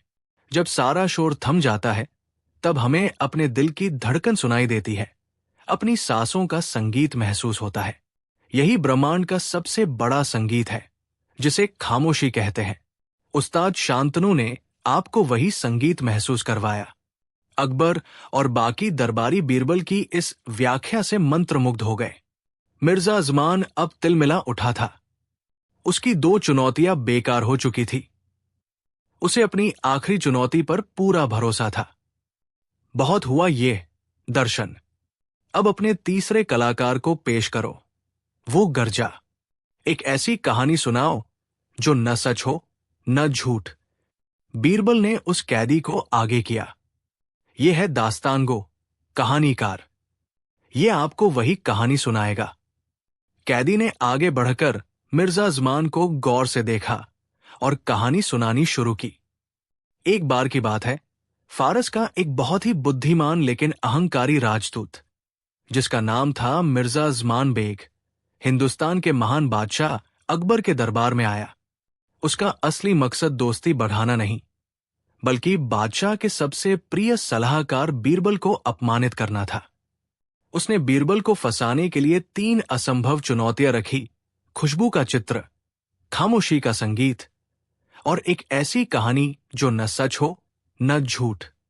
कहानीकार ठीक वही कहानी सुना रहा था जो उस दरबार में घटित हो रही थी। मिर्जा अजमान का चेहरा गुस्से से लाल हो गया। कहानीकार अपनी कहानी के अंत में पहुंचा, और जब बीरबल ने पहली 2 चुनौतियों का जवाब अपनी बुद्धि से दे दिया, तो उस अहंकारी राजदूत ने अपनी तीसरी और आखिरी चुनौती पेश की। इतना कहकर कहानीकार अचानक चुप हो गया। मिर्जा चिल्लाया, आगे क्या हुआ? कहानी पूरी करो। कहानीकार ने बीरबल की ओर देखा। बीरबल ने आगे बढ़कर मिर्जा से पूछा, मिर्जा साहब, यह कहानी पूरी तभी होगी जब आप मेरे एक सवाल का जवाब देंगे। क्या सवाल है? मिर्जा ने पूछा। बीरबल ने बड़ी शांति से पूछा, आप बस ये बता दीजिए कि इस कहानीकार ने अब तक जो कहानी सुनाई वो सच है या झूठ? और इसी पल मिर्जा अजमान बेग बीरबल के बुने हुए चक्रव्यूह में पूरी तरह फंस चुका था। अगर वो कहता कि कहानी सच है, तो वो सबके सामने ये कबूल कर लेता कि वो एक साजिश रचने आया था, और अगर वो कहता कि कहानी झूठ है, तो कहानीकार की कहानी अपने आप एक झूठी कहानी बन जाती, और इस तरह न सच न झूठ वाली शर्त पूरी हो जाती, क्योंकि उसकी सच्चाई मिर्जा के जवाब पर ही टिकी थी। मिर्जा अजमान बेग के पास कोई जवाब नहीं था। वो पसीने पसीने हो गया और शर्म से उसका सिर झुक गया। उसकी सारी बुद्धि, सारा अहंकार बीरबल के एक ही सवाल ने मिट्टी में मिला दिया था। बादशाह अकबर अपनी कुर्सी से खड़े हो गए और जोर जोर से हंसने लगे। उन्होंने बीरबल को गले लगा लिया। वाह बीरबल, वाह! आज तुमने सिर्फ हिंदुस्तान की इज्जत ही नहीं बचाई, बल्कि दुनिया को यह भी दिखा दिया कि असली बुद्धि अहंकार में नहीं, बल्कि विवेक और शांति में होती है। मिर्जा अजमान बेग अगले ही दिन चुपचाप आगरा से वापस फारस लौट गया और ये कहानी हमेशा के लिए इतिहास में दर्ज हो गई कि कैसे बीरबल ने अपनी चतुराई से एक विदेशी राजदूत की सबसे मुश्किल चाल को भी मात दे दी थी। कहानी 5। आगरा के शाही दरबार में उस दिन सब कुछ सामान्य था। बादशाह अकबर अपने नवरत्नों के साथ सल्तनत के महत्वपूर्ण मामलों पर चर्चा कर रहे थे।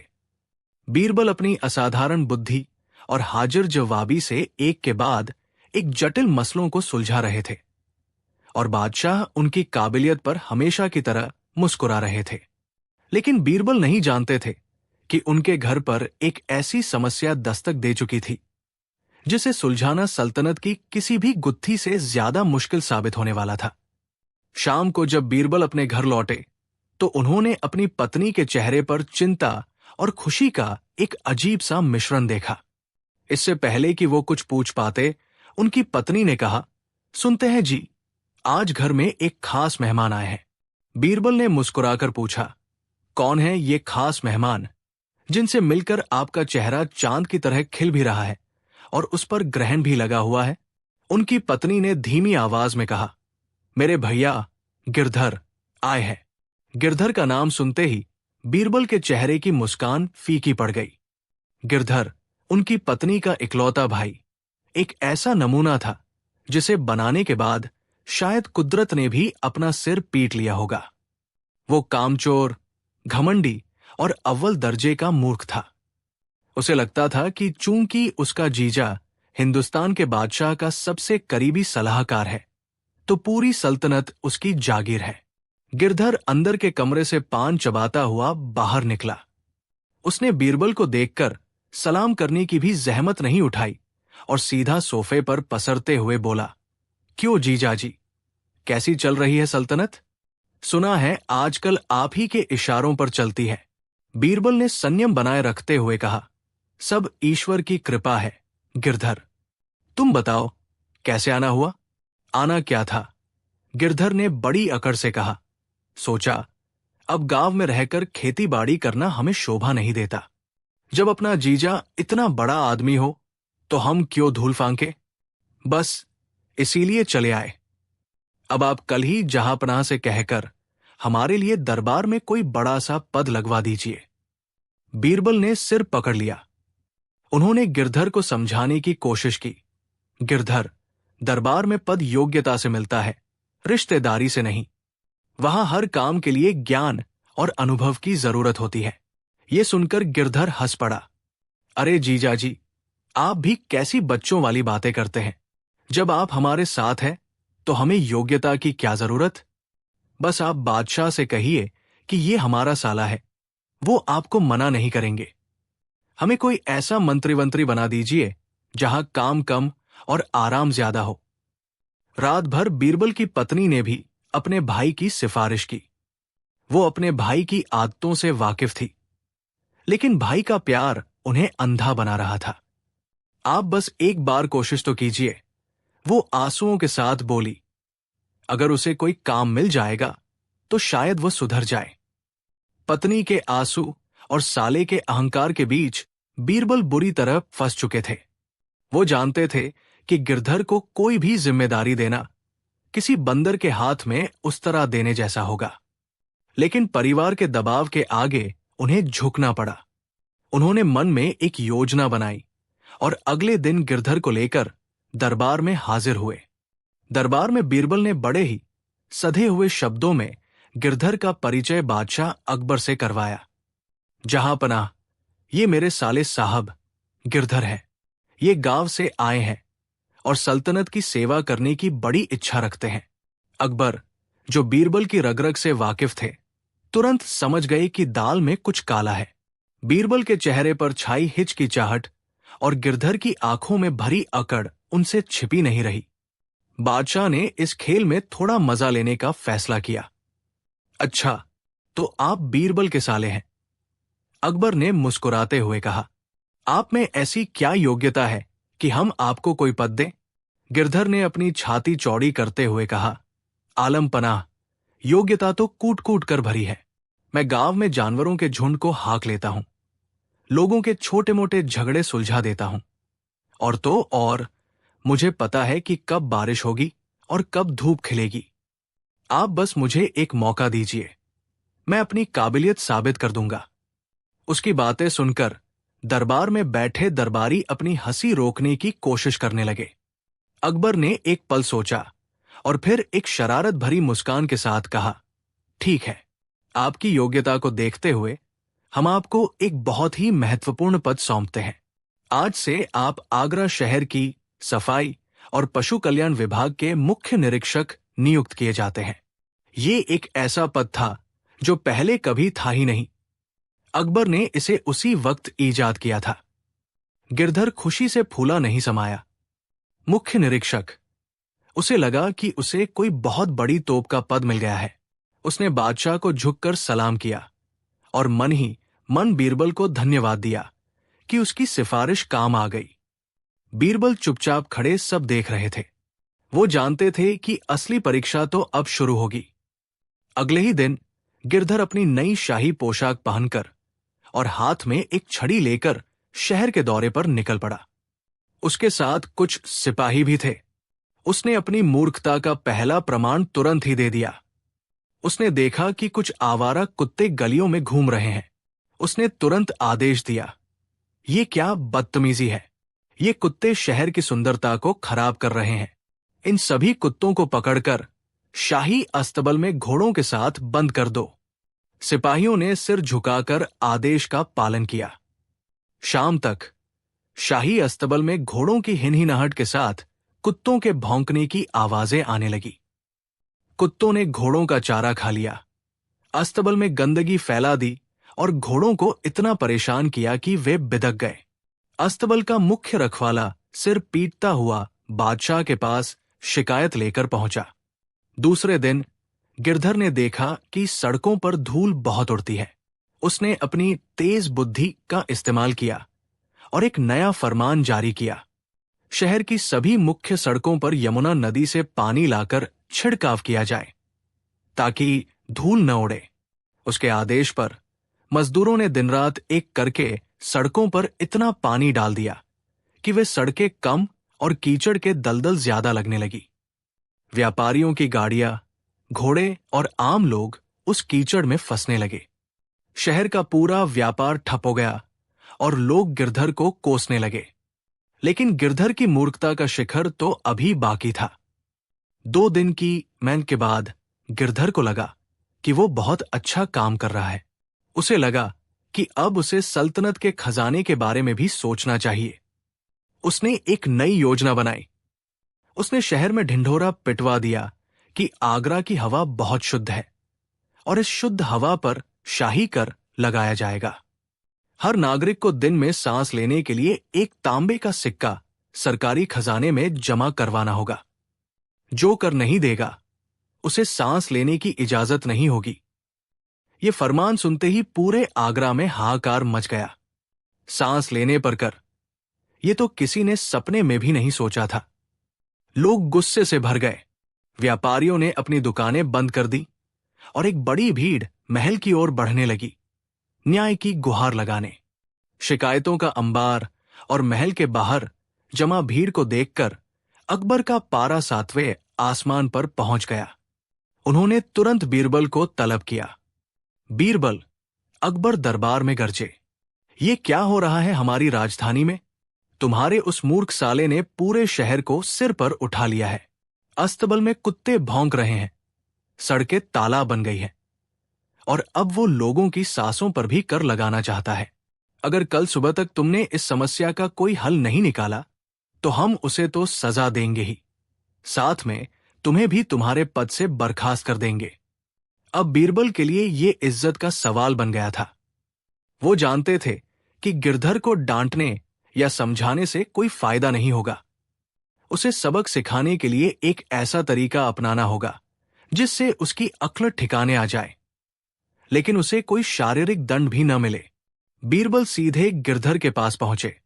गिरधर अपनी सफलता पर इतरा रहा था। बीरबल ने उसे डांटने की बजाय उसकी झूठी तारीफ करनी शुरू कर दी। वाह गिरधर, वाह, मैं तो तुम्हारी काबिलियत का कायल हो गया। तुमने कुछ ही दिनों में वह कर दिखाया जो बड़े बड़े विद्वान नहीं कर सके। सांस पर कर लगाने का तुम्हारा विचार तो अद्भुत है। बादशाह तुमसे इतने प्रसन्न है कि उन्होंने तुम्हारे लिए एक और भी बड़ा काम सोचा है। अपनी तारीफ सुनकर गिरधर की छाती और भी चौड़ी हो गई। सच में जीजाजी? बताइए, जहांपनाह अब मुझसे क्या करवाना चाहते हैं? बीरबल ने बड़ी गंभीरता से कहा। बादशाह चाहते हैं कि तुम एक बहुत ही गोपनीय और महत्वपूर्ण गिनती करो। तुम्हें कल सुबह से लेकर 3 दिन के अंदर यमुना नदी में उठने वाली कुल लहरों की गिनती करके उन्हें बतानी है। यह सल्तनत की सुरक्षा के लिए बहुत जरूरी है। गिरधर को यह काम थोड़ा अजीब लगा, लेकिन बीरबल की बातों और अपनी मूर्खतापूर्ण अकड़ में उसे ये एक बहुत बड़ी जिम्मेदारी लगी। बस इतनी सी बात। उसने कहा, मैं अभी जाकर गिनती शुरू करता हूं। अगली सुबह गिरधर एक कलम और कागज लेकर यमुना नदी के किनारे बैठ गया। नदी में लहरें उठ रही थी, एक के बाद एक। उसने गिनना शुरू किया, 1, 2, 3, 10, 50। लेकिन जैसे ही वो आगे गिनता, पीछे की लहरें गायब हो जाती और नई लहरें आ जाती। कुछ छोटी थी, कुछ बड़ी। हवा चलती तो हजारों लहरें एक साथ बन जाती।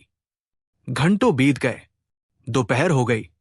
गिरधर भूखा प्यासा वही बैठा रहा, लेकिन वो 10-20 से ज्यादा गे नहीं पा रहा था। उसका सिर चकराने लगा। उसे पहली बार एहसास हुआ कि ये काम नामुमकिन है। शाम हुई, रात हुई। गिरधर थककर वही किनारे पर लेट गया। उसे ठंड लगने लगी। भूखे पेट और थके शरीर ने उसकी सारी अकड़ निकाल दी। उसने सोचा, ये कैसा काम है? इसका न कोई सिर है, न कोई पैर। मैं इसे कैसे पूरा करूंगा? तभी उसे अपने दिए हुए आदेश याद आए। उसे समझ आया कि जैसे लहरों को गिनना असंभव और मूर्खतापूर्ण है, वैसे ही कुत्तों को अस्तबल में बंद करना, सड़कों पर कीचड़ फैलाना और लोगों की सांसों पर कर लगाना भी उतना ही मूर्खतापूर्ण था। उसे पहली बार अपनी गलतियों का एहसास हुआ। उसे समझ आया कि एक पद पर बैठना और उसे चलाना दो अलग बातें हैं, और उसके पास इस काम के लिए जरूरी बुद्धि बिल्कुल नहीं है। अगली सुबह वो शर्मिंदा और झुका हुआ चेहरा लेकर बीरबल के पास पहुंचा। वो बीरबल के पैरों में गिर पड़ा। मुझे माफ कर दीजिए जीजाजी, मैं बहुत बड़ा मूर्ख हूं। मुझसे बहुत बड़ी गलती हो गई। मैं समझ गया कि मैं किसी पद के लायक नहीं हूं। कृपया मुझे बादशाह के गुस्से से बचा लीजिए। बीरबल ने उसे उठाया और मुस्कुराए। वो यही चाहते थे। बीरबल गिरधर को लेकर बादशाह अकबर के दरबार में गए। गिरधर ने बादशाह के सामने अपनी सारी गलतियां स्वीकार की और भरे दरबार में सबसे माफी मांगी। उसने कहा, जहांपनाह, मैं लहरों की गिनती तो नहीं कर पाया, लेकिन मैंने अपनी मूर्खता की गिनती जरूर कर ली है। कृपया मुझे मेरे पद से मुक्त कर दीजिए और वापस गांव जाने की इजाजत दीजिए। अकबर, जो बीरबल की योजना समझ चुके थे, मुस्कुराए बिना न रह सके। उन्होंने गिरधर को माफ कर दिया। उन्होंने कहा, तुम्हें तुम्हारी गलती का एहसास हो गया। यही तुम्हारी सबसे बड़ी सजा और सीख है। गिरधर उसी दिन वापस अपने गांव लौट गया और फिर कभी उसने किसी पद का लालच नहीं किया। दरबार खत्म होने के बाद अकबर ने बीरबल से कहा, बीरबल, मान गए तुम्हारी तरकीब को। तुमने बिना किसी सजा के अपने मूर्ख साले को वो सबक सिखाया जो वो जिंदगी भर नहीं भूलेगा। बीरबल ने सिर झुकाकर कहा, जहांपनाह, कभी कभी अक्ल का ताला डांट फटकार से नहीं, बल्कि जिम्मेदारी के बोझ और अनुभव की सही चाबी से ही खुलता है। और इस तरह बीरबल ने एक बार फिर साबित कर दिया कि बुद्धि का सही इस्तेमाल केवल समस्याओं को सुलझाना ही नहीं, बल्कि इंसानों को उनकी गलतियों का एहसास कराना भी है। कहानी 6। ये बात उन दिनों की है जब बादशाह अकबर का शासन पूरे हिंदुस्तान पर था। उनका दरबार अपनी शानो शौकत के लिए पूरी दुनिया में मशहूर था। दरबार में एक से बढ़कर एक विद्वान, संगीतकार और कलाकार मौजूद थे, जिन्हें नवरत्न कहा जाता था। लेकिन इन सब में बादशाह के दिल के सबसे करीब अगर कोई था तो वो थे बीरबल। बीरबल की बुद्धिमानी और बादशाह के साथ उनकी नजदीकी ने दरबार के कई अन्य मंत्रियों के मन में ईर्ष्या की आग जला दी थी। खासकर मुल्ला दो प्याजा और कुछ रसूखदार दरबारी बीरबल को नीचा दिखाने का कोई मौका नहीं छोड़ते थे। उन्हें लगता था कि बीरबल सिर्फ अपनी मीठी बातों से बादशाह को फंसा कर रखते हैं। एक दिन की बात है, दरबार लगने से पहले ही दरबारियों के बीच कानाफूसी शुरू हो गई थी। मुल्ला दो प्याजा ने अपने एक साथी से कहा, आज बादशाह का मूड कुछ उखड़ा उखड़ा सा लग रहा है। यही सही मौका है बीरबल को फंसाने का। अगर आज हम बादशाह के जरिए बीरबल से कोई ऐसा सवाल पूछवा दें जिसका जवाब उसके पास न हो, तो आज उसकी छुट्टी पक्की। दरबारियों ने योजना बनाई कि वे बादशाह को उकसाएंगे कि वे बीरबल की परीक्षा लें। कुछ ही देर में शहंशाह अकबर दरबार में पधारे। बादब, बामुलाहिजा, होशियार की आवाज गूंजी और सभी दरबारी अपने स्थानों पर खड़े हो गए। बादशाह तख्ते ताउस पर बैठे, लेकिन आज उनके चेहरे पर वो हमेशा वाली चमक नहीं थी। वे किसी गहरे चिंतन में डूबे हुए थे। वे बार बार अपने हाथों को देखते, फिर हथेलियों को रगड़ते और फिर दरबार की तरफ देखते। सन्नाटा इतना गहरा था कि सुई गिरने की आवाज भी सुनाई दे जाए। किसी की हिम्मत नहीं हो रही थी कि वो बादशाह की खामोशी को तोड़े। तभी बादशाह ने अपना सिर उठाया और अपनी गंभीर आवाज में बोले, दरबारियों। सबने एक सुर में कहा, जी जहांपनाह। अकबर ने कहा, आज सुबह से मेरे मन में एक अजीब सी उलझन है। मैं एक सवाल का जवाब ढूंढ रहा हूं, लेकिन मुझे वो मिल नहीं रहा। क्या तुम में से कोई मेरी इस जिज्ञासा को शांत कर सकता है? मुल्ला दो प्याजा आगे आए और झुककर सलाम करते हुए बोले, हुजूर, हुक्म करें। आपकी एक इशारे पर हम आसमान से तारे तोड़ लाएं। फिर ये तो महज एक सवाल है। अकबर ने अपनी हथेलियों को दरबारियों की तरफ दिखाते हुए एक ऐसा सवाल पूछा जो सुनने में बहुत साधारण था, लेकिन उसका तर्क खोजना लोहे के चने चबाने जैसा था। अकबर ने पूछा, देखो, ये मेरी हथेली है और ये तुम सबकी हथेलियां हैं। मेरा सवाल यह है कि हमारे सिर पर बाल है, हमारी दाढ़ी में बाल है, हमारे शरीर पर बाल है, लेकिन हमारी हथेलियों पर बाल क्यों नहीं उगते? आखिर इसकी वजह क्या है? सवाल सुनकर दरबार में सन्नाटा छा गया। दरबारी एक दूसरे का मुंह ताकने लगे।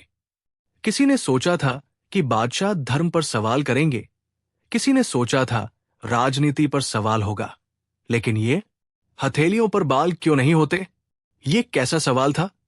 एक दरबारी ने हिम्मत जुटाकर कहा, जहांपनाह, शायद इसलिए क्योंकि हम हाथों से बहुत काम करते हैं। रगड़ खाने से बाल झड़ जाते होंगे। अकबर ने उसे घूर कर देखा और कहा, नादान, तो क्या पैरों के तलवों से हम चलते नहीं? और वैसे भी मैं बादशाह हूं। मैं अपने हाथों से कौन सा फावड़ा चलाता हूं जो रगड़ से बाल झड़ जाएंगे? दरबारी शर्मिंदा होकर बैठ गया। दूसरे विद्वान ने तर्क दिया, हुजूर, हथेली में लक्ष्मी का वास होता है, शायद इसलिए वहां बाल नहीं होते ताकि वो साफ रहें। अकबर को यह जवाब भी तर्कसंगत नहीं लगा। उन्होंने कहा, ये सब सुनी सुनाई बातें हैं, मुझे कोई तार्किक और बुद्धिमानी भरा जवाब चाहिए। मुल्ला दो प्याजा, जो बीरबल के आने का इंतजार कर रहे थे, उन्होंने देखा कि बीरबल दरबार में प्रवेश कर रहे हैं। मुल्ला ने तुरंत मौके का फायदा उठाया और कहा, जहांपनाह, ये सवाल तो वाकई बहुत पेचीदा है। इसका जवाब तो शायद दिमाग के बादशाह बीरबल ही दे सकते हैं। देखिए, वे आ भी गए। बीरबल अपनी चिरपरिचित मुस्कान के साथ दरबार में दाखिल हुए। उन्होंने बादशाह को सलाम किया और अपनी जगह पर खड़े हो गए, लेकिन उन्होंने महसूस किया कि आज माहौल कुछ बदला हुआ है। सारे दरबारी उनकी तरफ कुटिल मुस्कान के साथ देख रहे थे। अकबर ने बीरबल को देखते ही कहा, आओ बीरबल, हम तुम्हारा ही इंतजार कर रहे थे। आज हमारे दरबार के सारे विद्वान एक छोटे से सवाल के आगे घुटने टेक चुके हैं।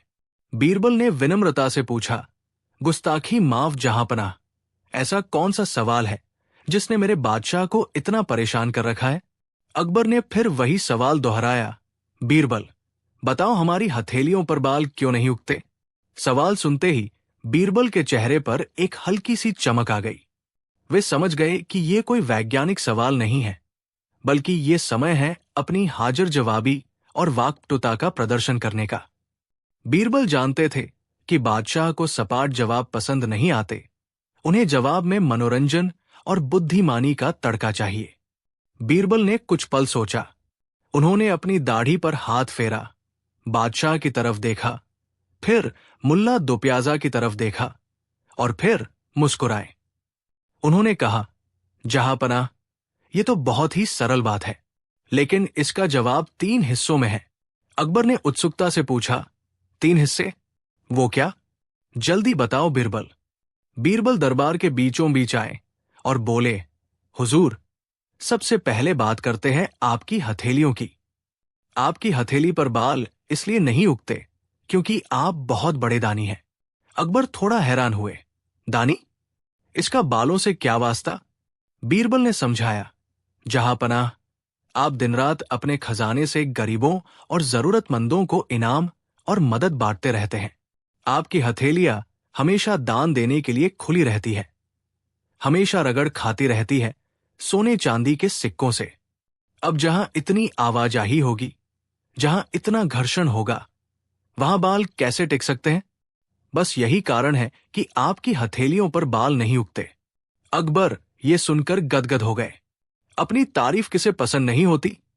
उन्होंने मुस्कुराते हुए कहा, वाह बीरबल, क्या खूब कहा। चलो, मान लिया कि मेरी हथेली पर दान देने की वजह से बाल नहीं है। लेकिन अकबर ने बीरबल को घेरने की कोशिश की। लेकिन बीरबल, तुम्हारी हथेलियों पर भी तो बाल नहीं है। तुम तो बादशाह नहीं हो, तुम तो इतना दान नहीं करते, फिर तुम्हारी हथेली क्यों साफ है? बीरबल तो जैसे इस सवाल के लिए तैयार ही बैठे थे। उन्होंने अपने दोनों हाथ फैलाए और कहा, महाराज, इसका कारण भी आप ही है। मैं? अकबर ने चौंक कर पूछा। जी हां, जहांपनाह, बीरबल ने कहा, आप इतने बड़े दानी हैं कि आप मुझे और अन्य लोगों को हमेशा इनाम देते रहते हैं। अब आप देते रहते हैं और मैं हमेशा लेता रहता हूं। इनाम लेने के लिए हाथ फैलाने पड़ते हैं, उन्हें समेटना पड़ता है। इनाम लेते लेते और गिनते गिनते मेरी हथेलियों के बाल भी घिस गए, इसलिए मेरी हथेली पर भी बाल नहीं उगते। पूरा दरबार बीरबल की इस हाजिर जवाबी पर दंग रह गया। अकबर मुस्कुराए बिना नहीं रह सके। ये जवाब न केवल तार्किक था, बल्कि इसमें बादशाह का सम्मान भी था। लेकिन कहानी अभी खत्म नहीं हुई थी। अकबर बीरबल की परीक्षा पूरी तरह लेना चाहते थे। उन्होंने अपनी नजरें घुमाई और उन दरबारियों की तरफ देखा जो बीरबल की हार का इंतजार कर रहे थे, खासकर मुल्ला दोप्याजा और उनके साथी। अकबर ने एक आखिरी दाव खेला। उन्होंने पूछा, ठीक है बीरबल, मान लिया, मैं देता हूं इसलिए मेरी हथेली साफ, तुम लेते हो इसलिए तुम्हारी हथेली साफ। लेकिन ये दरबारी, ये मेरे बाकी मंत्री, न तो ये मेरी तरह इतना दान देते हैं और न ही इन्हें तुम्हारी तरह रोज इनाम मिलता है। फिर इनकी हथेलियों पर बाल क्यों नहीं है? अब बताओ, अब क्या बहाना बनाओगे? दरबारी खुश हो गए। उन्हें लगा कि अब बीरबल फंस गए, अब उनके पास कोई जवाब नहीं होगा। बीरबल ने उन जलते भुनते दरबारियों की तरफ देखा, जिनकी शक्लें अब सवालिया निशान बनी हुई थी। बीरबल की आंखों में एक शरारत थी। बीरबल बोले, जहांपनाह, ये तो सबसे आसान हिस्सा है। इन दरबारियों की हथेलियों पर बाल न होने की वजह और भी खास है। वो क्या? अकबर ने अधीरता से पूछा।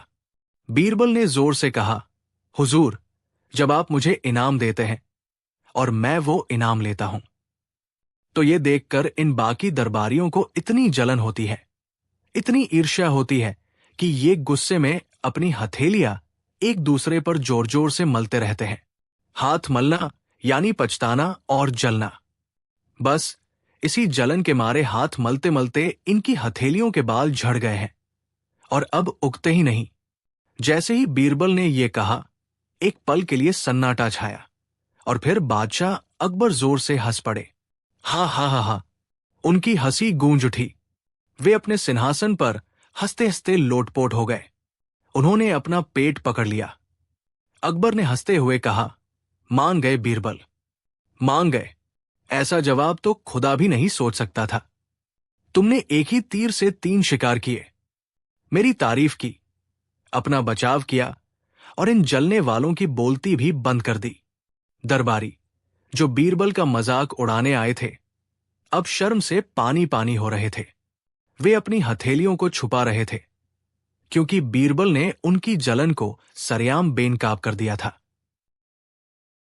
अकबर ने अपनी हंसी रोकते हुए अपनी मोतियों की माला उतारी और बीरबल के गले में डाल दी। उन्होंने कहा, बीरबल, वाकई तुम्हारे दिमाग का कोई सानी नहीं है।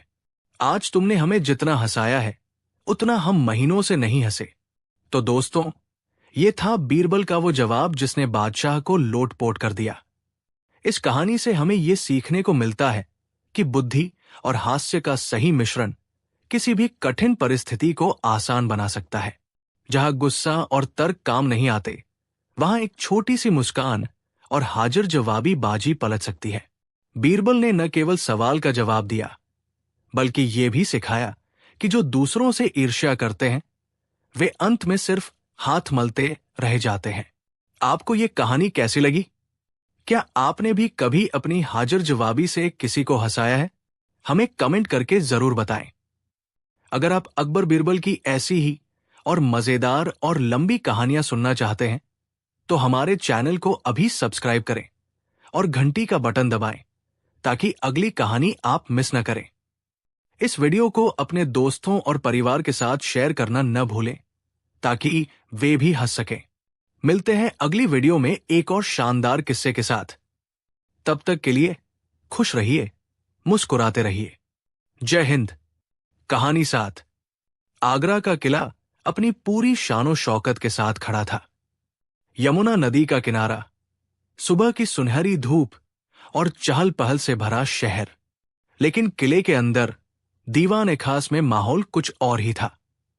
बादशाह अकबर अपने नवरत्नों के साथ किसी गंभीर मसले पर चर्चा कर रहे थे, और हमेशा की तरह बीरबल के एक सरल से सुझाव ने एक बड़ी समस्या का हल निकाल दिया था। बादशाह अकबर ने खुश होकर कहा, वाह बीरबल, तुम सच में हमारे दिमाग की कुंजी हो। जहां बड़े बड़े विद्वानों की सोच खत्म होती है, वहां से तुम्हारी शुरू होती है। यह सुनकर बीरबल ने विनम्रता से सिर झुका लिया। लेकिन दरबार में बैठे कुछ मंत्री, जैसे इनायत खान और मुल्ला दुप्याजा के चचेरे भाई हकीम जलाल, के चेहरे पर जलन की लकीरें साफ देखी जा सकती थी। उस दिन दरबार खत्म होने के बाद इनायत खान ने हकीम जलाल के कान में फुसफुसाया, देखा हकीम साहब, फिर वही हुआ। बादशाह की आंखों पर तो जैसे बीरबल ने जादू कर दिया है। हमारी वर्षों की वफादारी और ज्ञान का कोई मोल ही नहीं। हकीम जलाल ने अपनी दाढ़ी पर हाथ फेरते हुए कहा, इनायत खान, जब तक हम इस बीरबल को बादशाह की नजरों में गिरा नहीं देते, हमारा कोई भविष्य नहीं है। हमें कुछ ऐसा करना होगा जिससे बादशाह को लगे कि बीरबल का ज्ञान बस किताबी नहीं, बल्कि खोखला है। तभी इनायत खान की आंखों में एक चमक आई। उसने कहा, एक उपाय है। मैंने सुना है कि काशी में 3 ऐसे पंडित हैं जिनका ज्ञान अथातो सागर जैसा है। एक वेदों और शास्त्रों में पारंगत है, दूसरा तर्कशास्त्र का महारथी है, और तीसरा व्याकरण का ऐसा ज्ञाता है कि शब्द भी उसके सामने कांपते हैं। वे अपने ज्ञान के घमंड में किसी को कुछ नहीं समझते। अगर हम उन्हें यहां बुलाएं और बीरबल से उनका शास्त्रार्थ करवाएं, तो बीरबल की हार निश्चित है। जब वो 3 महाविद्वानों के सामने पानी भरेगा, तो बादशाह की आंखों से भी पर्दा हट जाएगा। ये योजना हकीम जलाल को बहुत पसंद आई। उन्होंने तुरंत काशी में अपने एक संपर्क को पत्र लिखा और उन 3 पंडितों को आगरा आने का निमंत्रण भेजा। साथ में यह भी लिखवाया कि मुगल दरबार में एक व्यक्ति है जो खुद को सबसे बड़ा ज्ञानी समझता है, और उसे चुनौती देने का यह सुनहरा अवसर है। कुछ हफ्तों बाद आगरा की गलियों में एक अजीब सी हलचल थी। 3 भव्य पालकियां, जिनके साथ कई शिष्य चल रहे थे, शाही किले की ओर बढ़ रही थी। ये वही 3 पंडित थे। पहले पंडित का नाम था ज्ञान सागर। वे वेदों, उपनिषदों और पुराणों के ज्ञाता थे। उनका माथा चौड़ा था, आंखें तेज थी और उनकी वाणी में एक अजीब सा अभिमान झलकता था। दूसरे पंडित थे तर्कशास्त्री। जैसा नाम वैसा काम। वे न्याय शास्त्र और तर्क वितर्क में माहिर थे। उनकी नजरें हर चीज में मीन मेख निकालने वाली थी और वे किसी भी बात को बिना तर्क की कसौटी पर कसे स्वीकार नहीं करते थे। तीसरे थे शब्दकोश महाराज। उन्हें व्याकरण और भाषा का इतना ज्ञान था कि वे एक ही शब्द के 100 अर्थ बता सकते थे। वे अपनी भाषा की शुद्धता को लेकर इतने कठोर थे कि किसी की जुबान से एक गलत शब्द निकल जाए तो वे उसे भरी सभा में अपमानित कर देते थे। इनायत खान और हकीम जलाल ने बड़ी इज्जत के साथ उनका स्वागत किया और उन्हें शाही मेहमान खाने में ठहराया। अगले दिन उन्हें बादशाह अकबर के दरबार में पेश किया गया। बादशाह ने उनका सम्मान किया और पूछा, हे विद्वानों, आपके आगरा आने का कारण क्या है? पंडित ज्ञान सागर ने अपनी भारी आवाज में कहा, महाराज, हमने सुना है कि आपके दरबार में ज्ञानियों की बड़ी कद्र है। हम काशी से आए हैं और हमने सुना है कि आपके नवरत्नों में एक बीरबल नाम का व्यक्ति है जिसकी बुद्धिमानी के चर्चे दूर दूर तक है। हम बस उनके ज्ञान की थाल लेना चाहते हैं। उनकी बातों में विनम्रता कम और चुनौती का भाव ज्यादा था। अकबर को यह थोड़ा अजीब लगा, लेकिन वे ज्ञान की परीक्षा के शौकीन थे। उन्होंने मुस्कुराते हुए कहा, अवश्य, हमें भी ये देखकर खुशी होगी। अगले कुछ दिनों तक उन तीनों पंडितों ने दरबार में अपने ज्ञान का ऐसा प्रदर्शन किया कि सब दंग रह गए। पंडित ज्ञान सागर ने वेदों के ऐसे ऐसे श्लोक सुनाए और उनकी ऐसी व्याख्या की जो दरबार के बड़े बड़े मुल्ला और मौलवी भी नहीं समझ पाए। तर्कशास्त्री ने ऐसे ऐसे जटिल सवाल उठाए कि कोई उनका जवाब नहीं दे सका। उन्होंने साबित कर दिया कि सूरज पश्चिम से भी उग सकता है अगर उसे सही तर्कों के जाल में फंसा दिया जाए। और शब्दकोश महाराज ने तो कमाल ही कर दिया। उन्होंने एक साधारण से शब्द पानी पर 2 घंटे तक भाषण दिया। उसके अलग अलग भाषाओं में नाम, उसके गुण और व्याकरण के अनुसार उसकी स्थिति पर ऐसी चर्चा की कि लोग वाह वाह कर उठे। इनायत खान और हकीम जलाल मन ही मन बहुत खुश थे। उन्हें लग रहा था कि उनकी योजना सफल हो रही है। बादशाह अकबर भी उनके ज्ञान से प्रभावित थे, लेकिन उन्हें पंडितों के व्यवहार में विनम्रता की कमी खल रही थी। इन सब के दौरान बीरबल चुपचाप सब कुछ देख और सुन रहे थे। वे पंडितों के ज्ञान का सम्मान करते थे, लेकिन उनके घमंड को भी पहचान गए थे। वे जानते थे कि इन पंडितों का ज्ञान किताबों तक सीमित है। उन्होंने जीवन को नहीं पढ़ा है। आखिरकार वो दिन आ ही गया।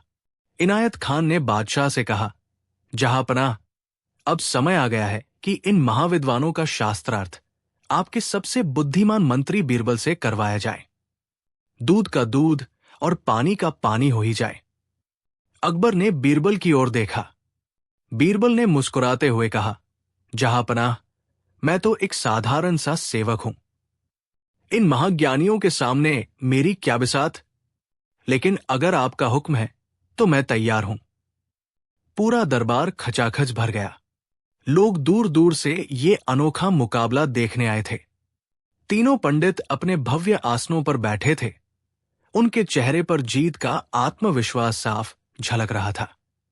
पंडित ज्ञान सागर ने शुरुआत की, बीरबल, हम तुमसे शास्त्रों पर चर्चा करेंगे।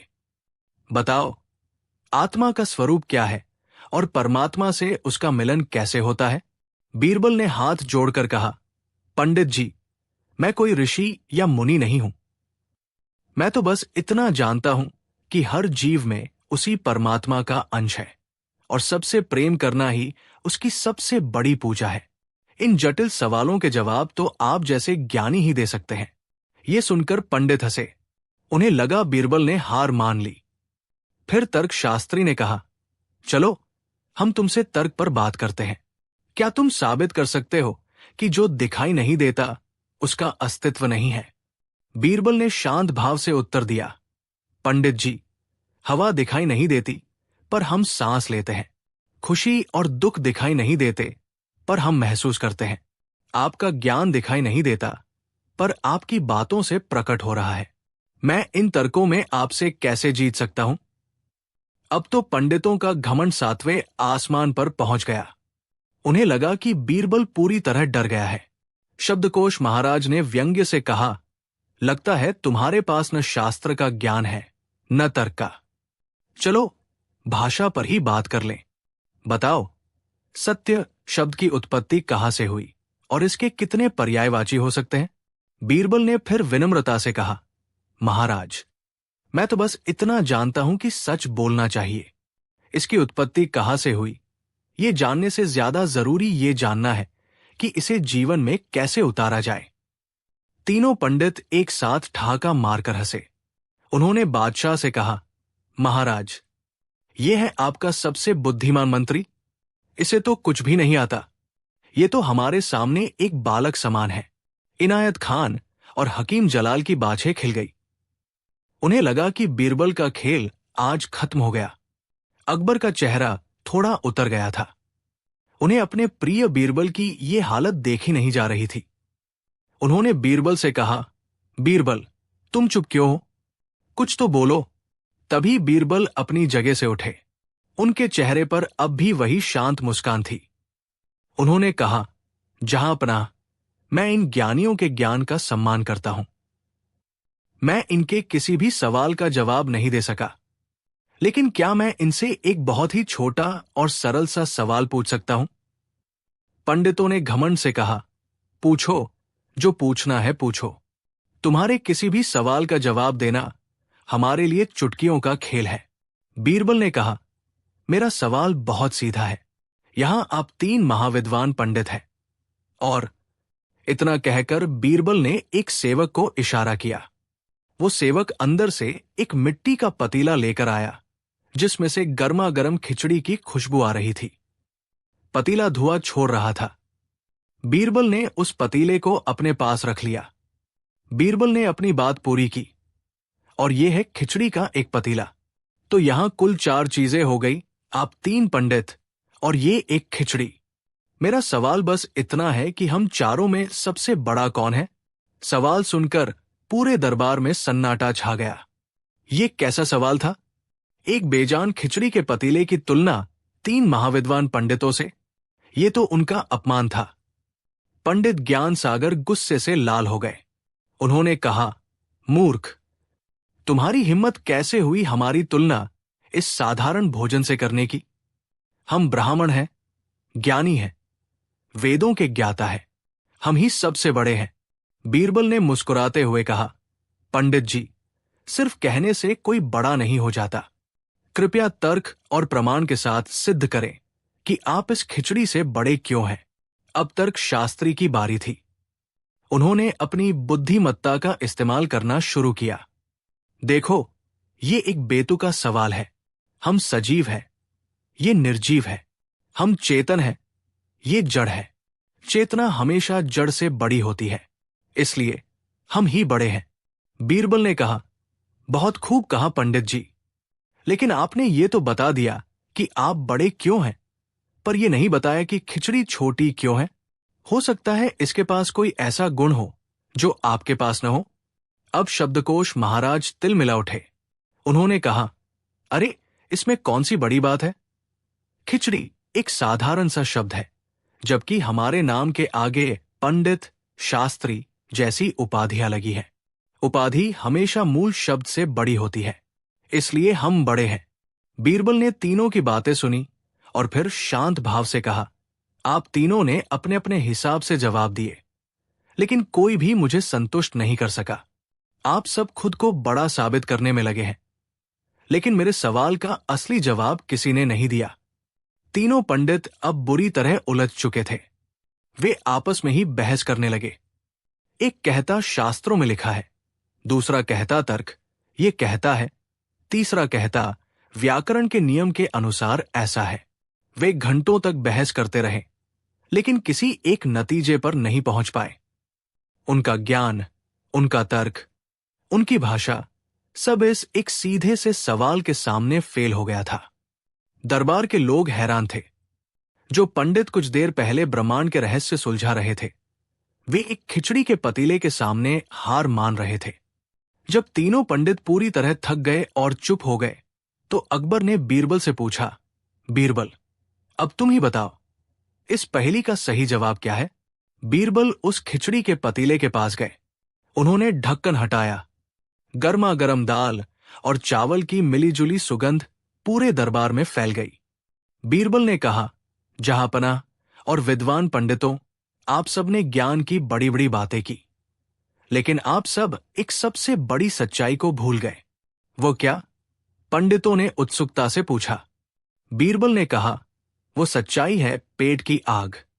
जब इंसान को भूख लगती है, तो उसकी सारी विद्वता, सारा तर्क, सारा ज्ञान धरा का धरा रह जाता है। एक भूखे व्यक्ति के लिए अन्न से बड़ा कोई देवता नहीं होता। कहा भी गया है, भूखे भजन न होए गोपाला। बीरबल ने आगे कहा, पंडित जी, आप तीनों महाविद्वान हैं, इसका मुझे कोई संदेह नहीं। लेकिन जब आपको जोर की भूख लगेगी, तो क्या आपके वेद और शास्त्र आपकी भूख मिटाएंगे? नहीं। जब पेट में चूहे कूद रहे होंगे, तो क्या आपका तर्कशास्त्र काम आएगा? नहीं। और जब आप भूख से बेहाल होंगे, तो क्या व्याकरण के नियम आपको सुकून देंगे? बिल्कुल नहीं। उस समय आपको चाहिए होगी ये खिचड़ी। यही खिचड़ी आपकी पेट की आग को शांत करेगी, आपके शरीर को ऊर्जा देगी, और तभी आपका दिमाग फिर से काम करना शुरू करेगा। तब आप फिर से वेदों पर चर्चा कर पाएंगे, तर्क कर पाएंगे। बीरबल ने अपनी बात समाप्त करते हुए कहा, इसलिए इस समय, इस परिस्थिति में आप तीनों महाज्ञानियों से बड़ी ये एक पतीला खिचड़ी है, क्योंकि ये वो काम कर सकती है जो आपका सारा ज्ञान मिलकर भी नहीं कर सकता। एक भूखे का पेट भरना, जो सबसे बड़ी जरूरत को पूरा करे, वही सबसे बड़ा होता है। बीरबल का जवाब सुनकर पूरे दरबार में तालियों की गड़गड़ाहट गूंज उठी। बादशाह अकबर अपनी कुर्सी से खड़े हो गए और जोर से हंसने लगे। उन्होंने कहा, वाह बीरबल वाह, मान गए। तुमने तो गागर में सागर भर दिया। तुमने इन पंडितों को वो पाठ पढ़ाया है जो इन्हें इनकी मोटी मोटी किताबें भी नहीं सिखा सकी। तीनों पंडितों के सिर शर्म से झुक गए थे। आज पहली बार उन्हें एहसास हुआ था कि उनका ज्ञान कितना अधूरा है। वे किताबों के अक्षरों में इतने डूब गए थे कि जीवन की साधारण सी सच्चाई को ही भूल गए थे। उन्हें समझ आ गया था कि असली ज्ञान वो नहीं जो दूसरों को नीचा दिखाए, बल्कि वह है जो जीवन को सरल और सुगम बनाए। पंडित ज्ञान सागर ने हाथ जोड़कर बीरबल से कहा, बीरबल जी, आज आपने हमारी आंखें खोल दी। हम अपने ज्ञान के घमंड में अंधे हो गए थे। हम आपसे क्षमा चाहते हैं। बीरबल ने उन्हें उठाकर गले से लगा लिया और कहा, पंडित जी, आप मुझसे बड़े हैं और ज्ञानी भी। मैंने तो बस अपना फर्ज निभाया। ज्ञान वही श्रेष्ठ है जो हमें विनम्र बनाए, अहंकारी नहीं। इनायत खान और हकीम जलाल का चेहरा देखने लायक था। उनका सारा षड्यंत्र मिट्टी में मिल चुका था। वे चुपचाप दरबार से खिसक लिए। उस दिन के बाद वे तीनों पंडित वापस काशी लौट गए, लेकिन अब उनके अंदर घमंड नहीं, बल्कि असली ज्ञान की विनम्रता थी। तो दोस्तों, ये थी बीरबल और उन तीन पंडितों की कहानी। ये हमें सिखाती है कि किताबी ज्ञान जरूरी है, लेकिन व्यवहारिक ज्ञान और सामान्य बुद्धि के बिना वो अधूरा है। घमंड इंसान की बुद्धि पर पर्दा डाल देता है, जबकि विनम्रता हमें जीवन की छोटी छोटी मगर महत्वपूर्ण सच्चाइयों से जोड़ती है।